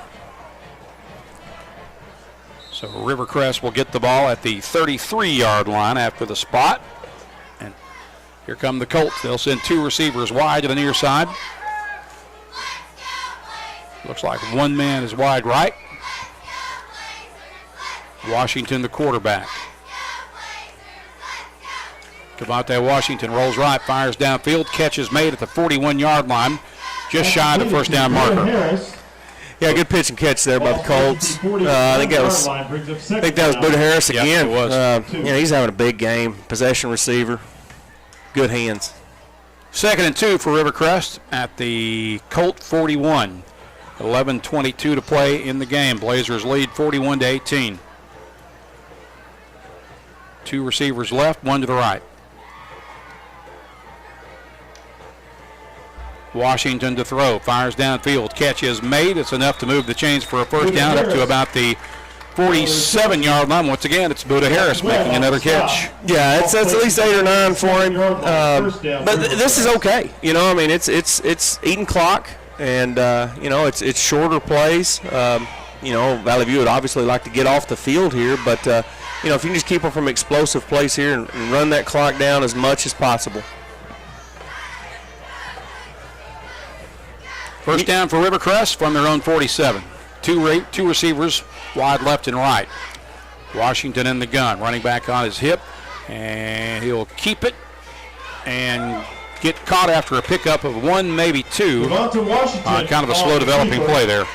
Yeah, and you got to figure that Kobe Turner got banged up there in the first half that we didn't see, because we're not seeing him at all this half, and he's such a dynamic part of this offense. 2nd and 8 for Rivercrest from the 49. A little over 10 minutes to play in the game. Valley View lead 41-18. Washington motions right, or Williams rather. They'll throw it out right side, and that's a pickoff. Valley View's got the ball after the interception down the far sideline and knocked out of bounds at about the 25-yard line. Ramey again. Ramsey. Rylan Ramsey gets his 2nd pick of the night. That is a sophomore defensive back coming up huge for the Blazer defense. Yeah, and I'll tell you who made that play. Rylan did gets the glory, but Brian Huff, my gosh, he beat his man and took that offensive lineman, or maybe their tight end, right into the quarterback and actually tackled both of them and forced that errant throw. Just a heck of a play there by Brian Huff. What, about a 30-yard return there probably? Yeah, at least. Maybe 30, at least 30, maybe 35, 40. Valley View will have it at the Rivercrest 25, and this might be the opportunity to put this one on salt. I think so.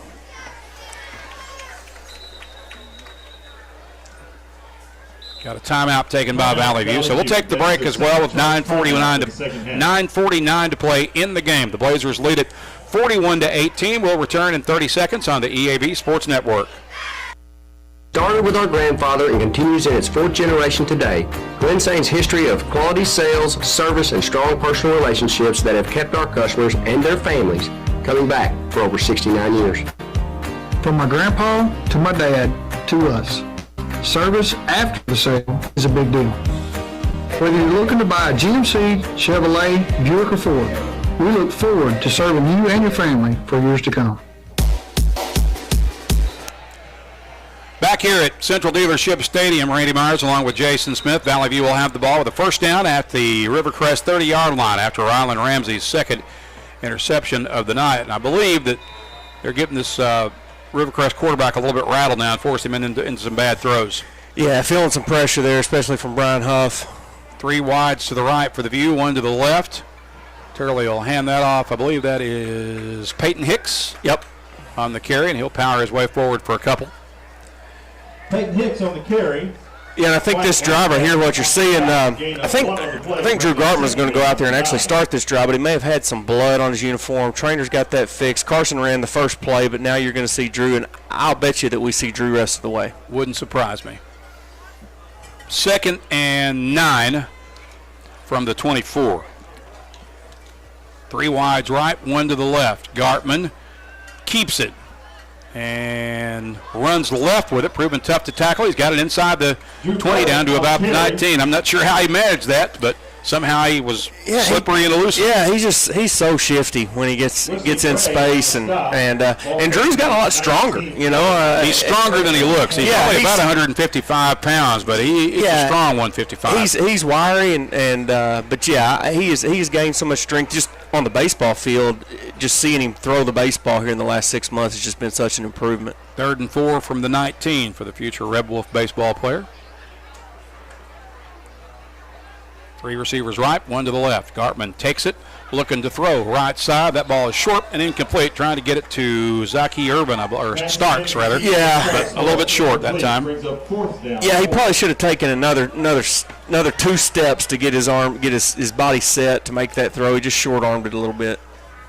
So that'll bring up 4th and 4 for Valley View at the 19-yard line with 8:29 to play in the game. Blazers leading 41-18. 2 receivers right, 1 to the left. Gartman is the quarterback.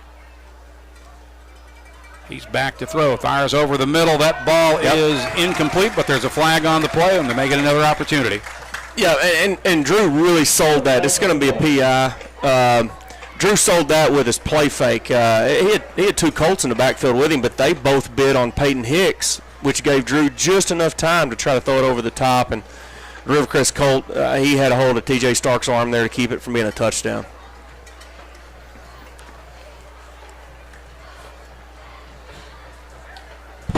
Here comes the white hat with hopefully the official signal in his own due time.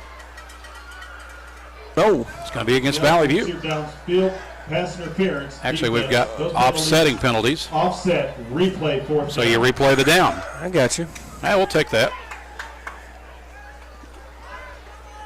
So it remains 4th and 4 from the 19 with 8:20 to play. Gartman goes under center. Got the jumbo look here. Yep. There are 22 men within. Yeah, actually Gartman is in the gun, out of the shotgun package. He'll take the snap, running left, trying to break to the outside, turns the corner, hits the sideline. That is a Valley View touchdown. Gartman from 19 yards out puts this one away for Valley View. Yeah, just shows his athletic ability there. There were three white shirts chasing him the whole way, and they just never caught him. Heck of a play there by Drew Gartman. A 19-yard scoring run for Drew Gartman as the Blazers have Brody Dix on for another extra point kick. Again, Trevathan will be the holder. That score coming with 8:10 to play in the game. Trevathan picks it up, rolling left, he gets caught, and suddenly they're having issues with the snap again.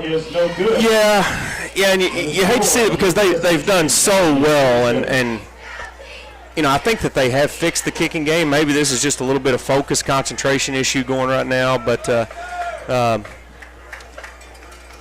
think we've seen vast improvements, but these last two touchdowns have resulted in empty possessions on the PAT. Right.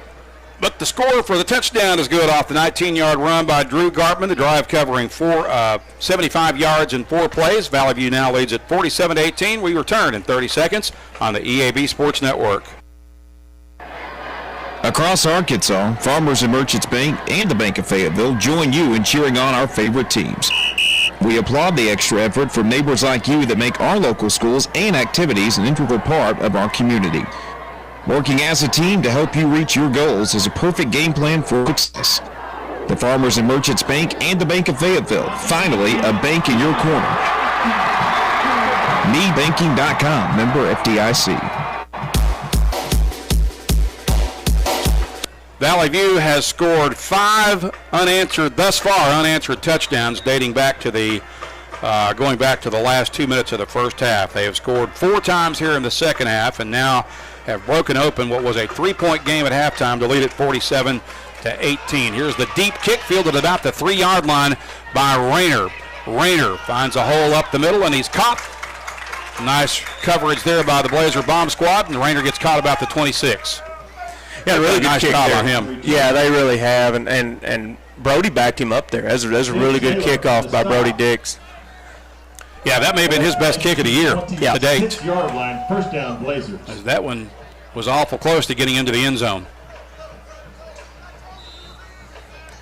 So Rivercrest will start from the 26. 8:01 to play in the game. Blazers lead it 47-18. Twin receivers to each side. Give it off to the running back, and he is gobbled up at the line of scrimmage.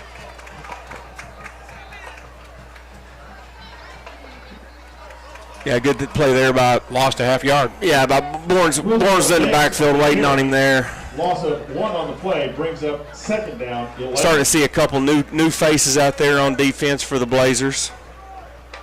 2nd and 11 for Rivercrest from the 25 with 7:33 to play in the game.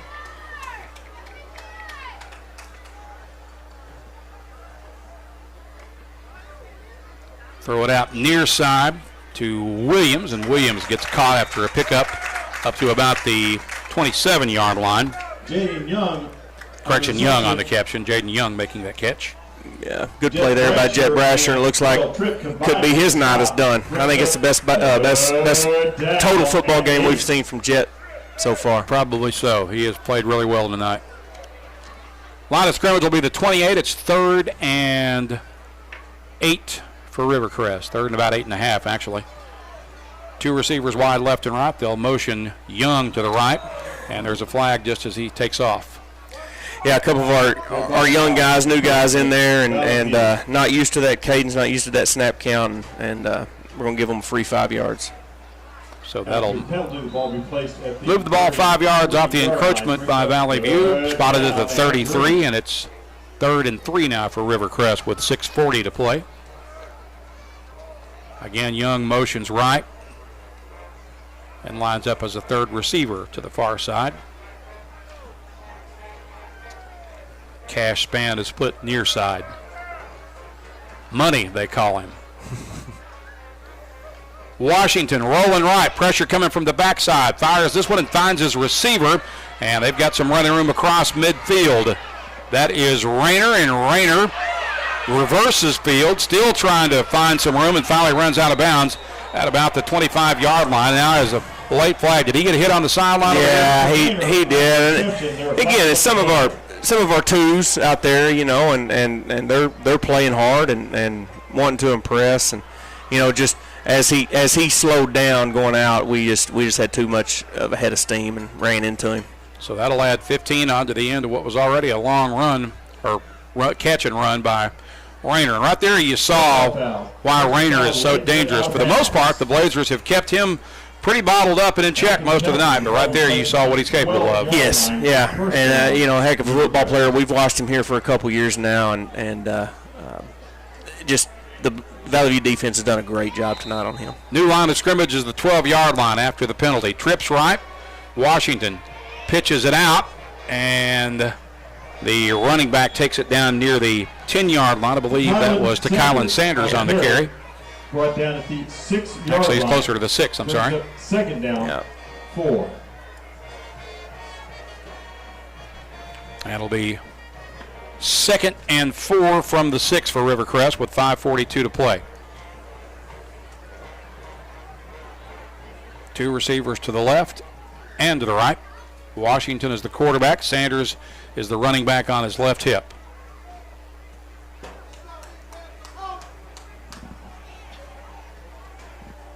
8 seconds left on the snap clock.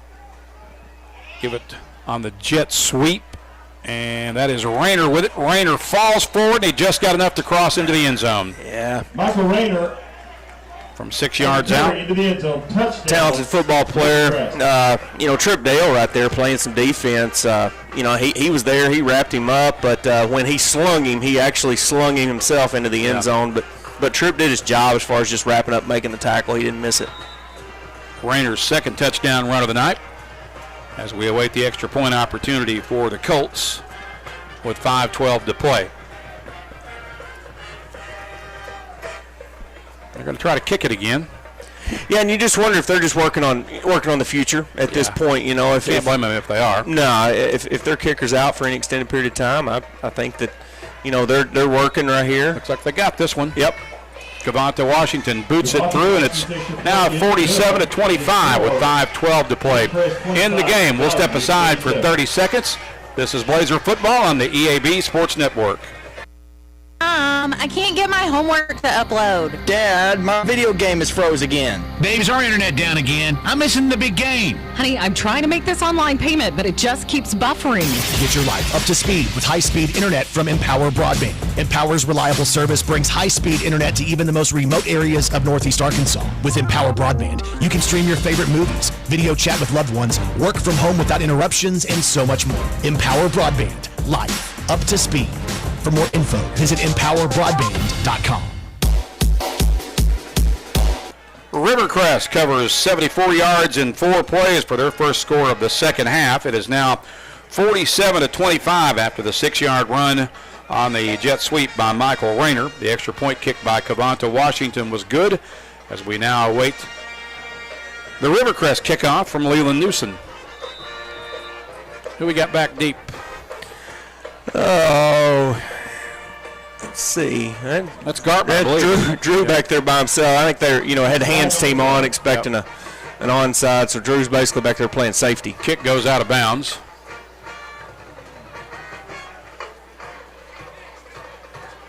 And looks like Valley View will take it at 35. Illegal procedure, free kick out of bounds. Yeah. Rivercrest. Yeah, I guess it went out of bounds prior to before the 35. So what about 37?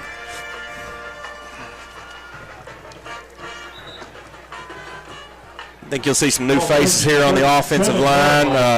Probably a receiver as well. Play some young guys. Gartman will stay in as quarterback. And we do have some fresh people up front. Gavin Achita is in at tackle. 2 wides to each side. Gartman is the quarterback. He'll hand that off, and it's a blast running play up close to first down yardage near the 45-yard line. Peyton Hicks with another nice carry. I really like watching Peyton run. He not very big, but you wouldn't know about how hard he runs, and he's not afraid to lower those pads and lay a lick. Second and less than 2 from the 45 with 4:47 to play. Right now, Valley View just wants to burn clock and keep people healthy. Gartman's going to keep it. He's got the first down as he runs across the middle and finally gets bottled up at about the Colt 48. On the keeper, brought down at I wouldn't mind seeing Drew working on his slides into second base as often as possible here for the rest of this football game. Got some more linemen checking in for Valley View as Micah Bingham and Talon Cobb will check in. Is it Talon or Talon? Do you know? I think it's Talon. I think you're right. We got some new receivers in too now. Now Gavin Tice is still out there, but I think Brady Krebby is in. Yeah, Krebby's in. Side. Maybe Lance is in. 2 receivers to each side. Gartman throws it out left side, finds Parker King, I believe, and the flag goes down right at the end of the play. King gets it down near, I think that was Parker King. That was King, and takes it down near the 40. Now we'll see what the laundry on the field is about. Yeah, good catch there by Parker. Yeah, you got Lance Cooper over there on that far side. There is no flag on the play. Going to wave off the flag, so they'll pick it up. The play will stand, and it'll be a 2nd and 2 for Valley View from the Rivercrest 39 with 3:54 remaining. Jackson Walker coming in at receiver. And, I think we're just it's a lineman carousel right now. Absolutely. Yeah. Linemen and receivers. Yes. But especially linemen. 2 receivers left and right. Gartman is the quarterback. Running back on his right hip. That's Hicks. He'll get the carry and cross the 40. Gets a little surge from the O-line. I believe he got the first down, Coach. Yeah. Again, just Peyton Hicks right there. There was nothing there. And he just keeps those legs moving. That's good for another Blazer. It'll move the chains for the Blazers with 3:42 left. Blazers leading 45-27. Going to see Trevathan in here at quarterback for the first time? Trevathan we saw him for a couple of plays at Harding Academy. Okay. So this will be his first snap tonight as a quarterback. He's, of course, the placeholder on the extra point attempts. He's a sophomore transfer from Jonesboro, I believe. Yeah, I think that's right. Hands it off to Hicks, and Hicks puts his head and shoulders down and gets forward to the 35-yard line. Peyton Hicks on the carry. As we hit the 3:09 mark of the fourth period. Blazers are going to improve to 2-1 to close out the non-conference. They'll have next week off and open 5A East play in 2 weeks at Paragould. Yeah, much improved Ram team, it seems. Don't know how they fared against Hoxie tonight. Hoxie's a good football team. They certainly are. That's a running play that nets about 2 yards. And that was Madden Tatum, our fourth quarterback to take a snap tonight. Yeah, I think Madden's a sophomore. I think what you're going to see here is you're going to see Madden and Trevathan basically just rotate by bringing in plays. These guys don't get a lot of reps as far as running the Blazer offense during the week. They're busy running the Rivercrest offense a lot of times. Yeah. So who we got in now? It's back to Trevathan. Back to Trevathan, okay. 2 receivers left and right. Trevathan out of the gun. Hicks on his hip. He's going to roll right and get caught, and we'll lose yardage back to about the 35-yard line. Unable to turn the corner there, and as we hit the 2-minute mark, it'll bring up 4th and 8 for Valley View. I bet they use all 30 seconds that are left on the play clock here before they run this 4th down play. 4th and 8 at the Rivercrest 35. Blazers leading 47-25.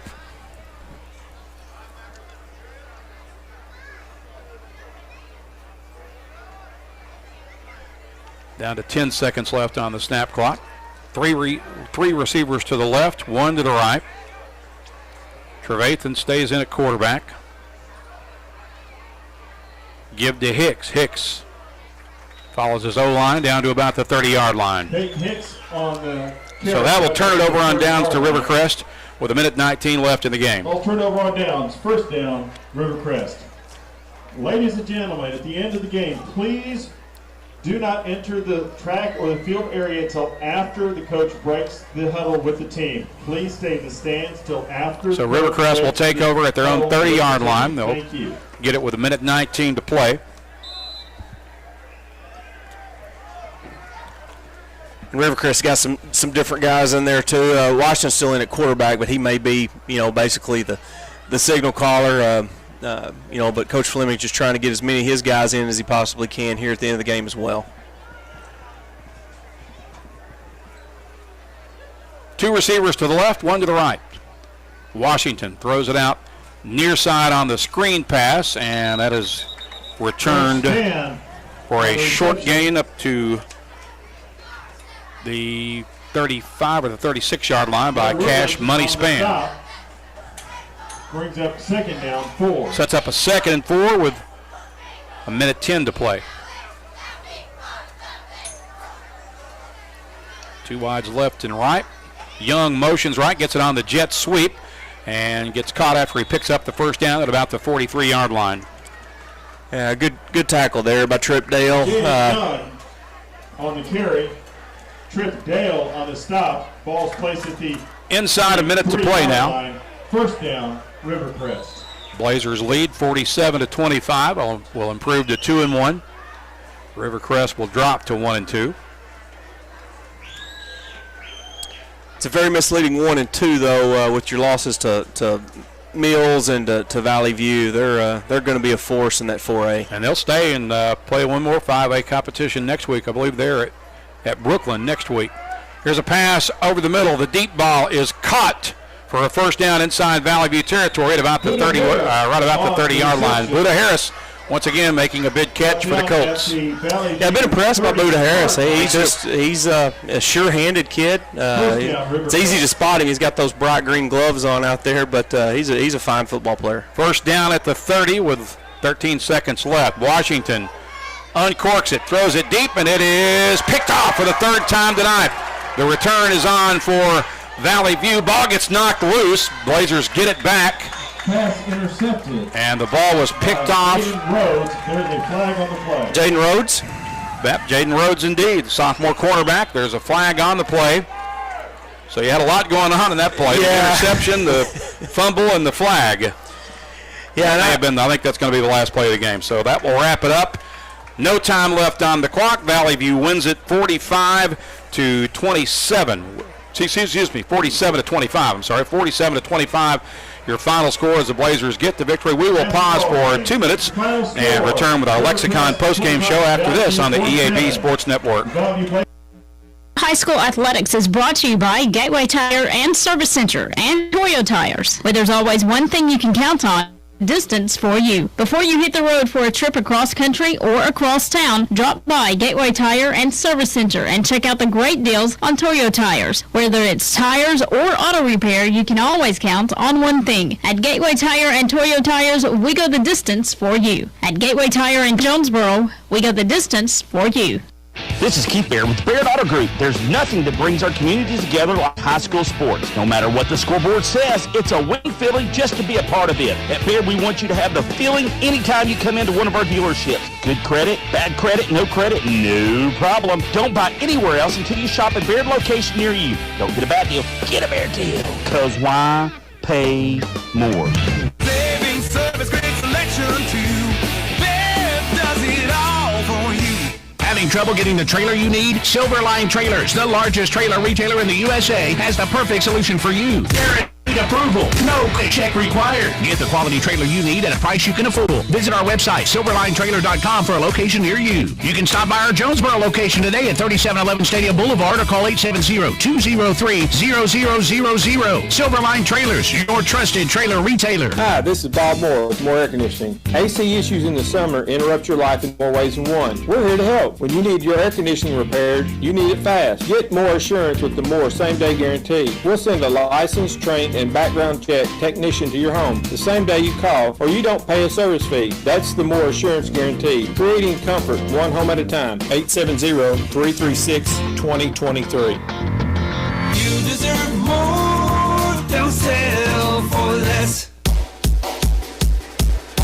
We welcome you back to Central Dealership Stadium, where the Blazers pick up their second victory of the season. Valley View with a 47-25 win over Rivercrest tonight, and dominant for the Blazers in the second half. This was a 3-point ball game of back-and-forth affair through the first two quarters, but Valley View scored the first 4 touchdowns of the second half, Coach, and put some distance between themselves and the Colts. I'll be honest with you, I didn't see it playing out this way. No, I didn't either, and you know, I thought that the game turned there late in the second quarter. Valley View was able to get that score. With a minute 47 left in the half. And I felt that at that point, of course we didn't know it at the time, but at that point the tide turned, and boy did it. We saw Valley View really come out offensively and defensively and establish some dominance in the second half. Recapping the second half scoring as we welcome you into our Lexicon postgame show, Lexicon can help you reach your goals and success. Go to lexicon-inc.com/football to learn more. Second half scoring, it was a 3-point lead for Valley View at halftime. 21-18 was the score. Valley View scored on its first possession of the second half on a 3-yard run by Zane Guthrie. It would be his first of 2 second half touchdowns. The extra point kick was good by Brody Dix after a 10-play, 74-yard Valley View scoring drive. That put the Blazers up by 10, 28-18. The Blazers would score again with 3:30 to play in the third on a 17-yard run by Anthony Felice. Dix with the extra point kick. 2 plays, 91 yards on that drive. That was set up by a long run by Carson Turley, and that put the Blazers up 35-18. The Blazers would score on the first play of the fourth period on a 2-yard run by Zane Guthrie, his second score of the night. The extra point kick was blocked. The drive covered 70 yards in 4 plays. Valley View led 41-18 at that point, and the Blazers would get their final score of the night with 8:10 to play in the game on the 19-yard run by Drew Bob Gartman. The 2-point conversion attempt was unsuccessful. It was a 4-play, 75-yard Valley View scoring drive, put the Blazers up 47-18. Rivercrest would get one final score, coming with 5:12 to play in the game on a 6-yard jet sweep by Michael Rayner. The extra point kick by Washington was good. That was a 4-play, 74-yard drive by the Colts, setting the final margin at 47-25. We need to name a JOSM player of the game, Coach, and I'll let you do the honors for this one. Well, I thought tonight's game, you could have given it to any number of individuals, but I've been so impressed by the improvement of our offensive line. Again, one returning starter, and he's actually out right now. So you got 5 new faces on that offensive line, and they're just getting better and better each week. And tonight, I felt like in the run game and the pass game that they played nearly flawlessly. They took a huge step forward tonight, I think. I think you make an excellent point there. So a tip of the hat to Mari Riley and his big guys in the trenches. Absolutely, yeah. And those guys just going to keep getting better. I mean, they're young and they're learning, but it's really, it was a question mark coming into the year, and I think that question is getting answered week by week. So the Valley View O-line is our JOSM player of the game, brought to you by Jonesboro Orthopedics and Sports Medicine, getting you back in the game for more than 40 years. That is the final story tonight from Central Dealership Stadium, where the Blazers improved to 2-1 with a 47-25 victory over a very good Rivercrest team. And we will be off next week. It's an open date for the Blazers. We open conference play in 2 weeks on the road at Ram Stadium in Paragould. We hope you will join us for that. Our studio engineer and producer tonight has been David Daly. Also a shout out to Taylor Settlemeyer and the Valley View Digital Media Program, who have handled our streaming duties tonight on the Blazer News Network on YouTube. So thanks to all of those folks helping us out behind the scenes. For Coach Jason Smith, I'm Randy Myers. Thank you for joining us, and enjoy the rest of your weekend.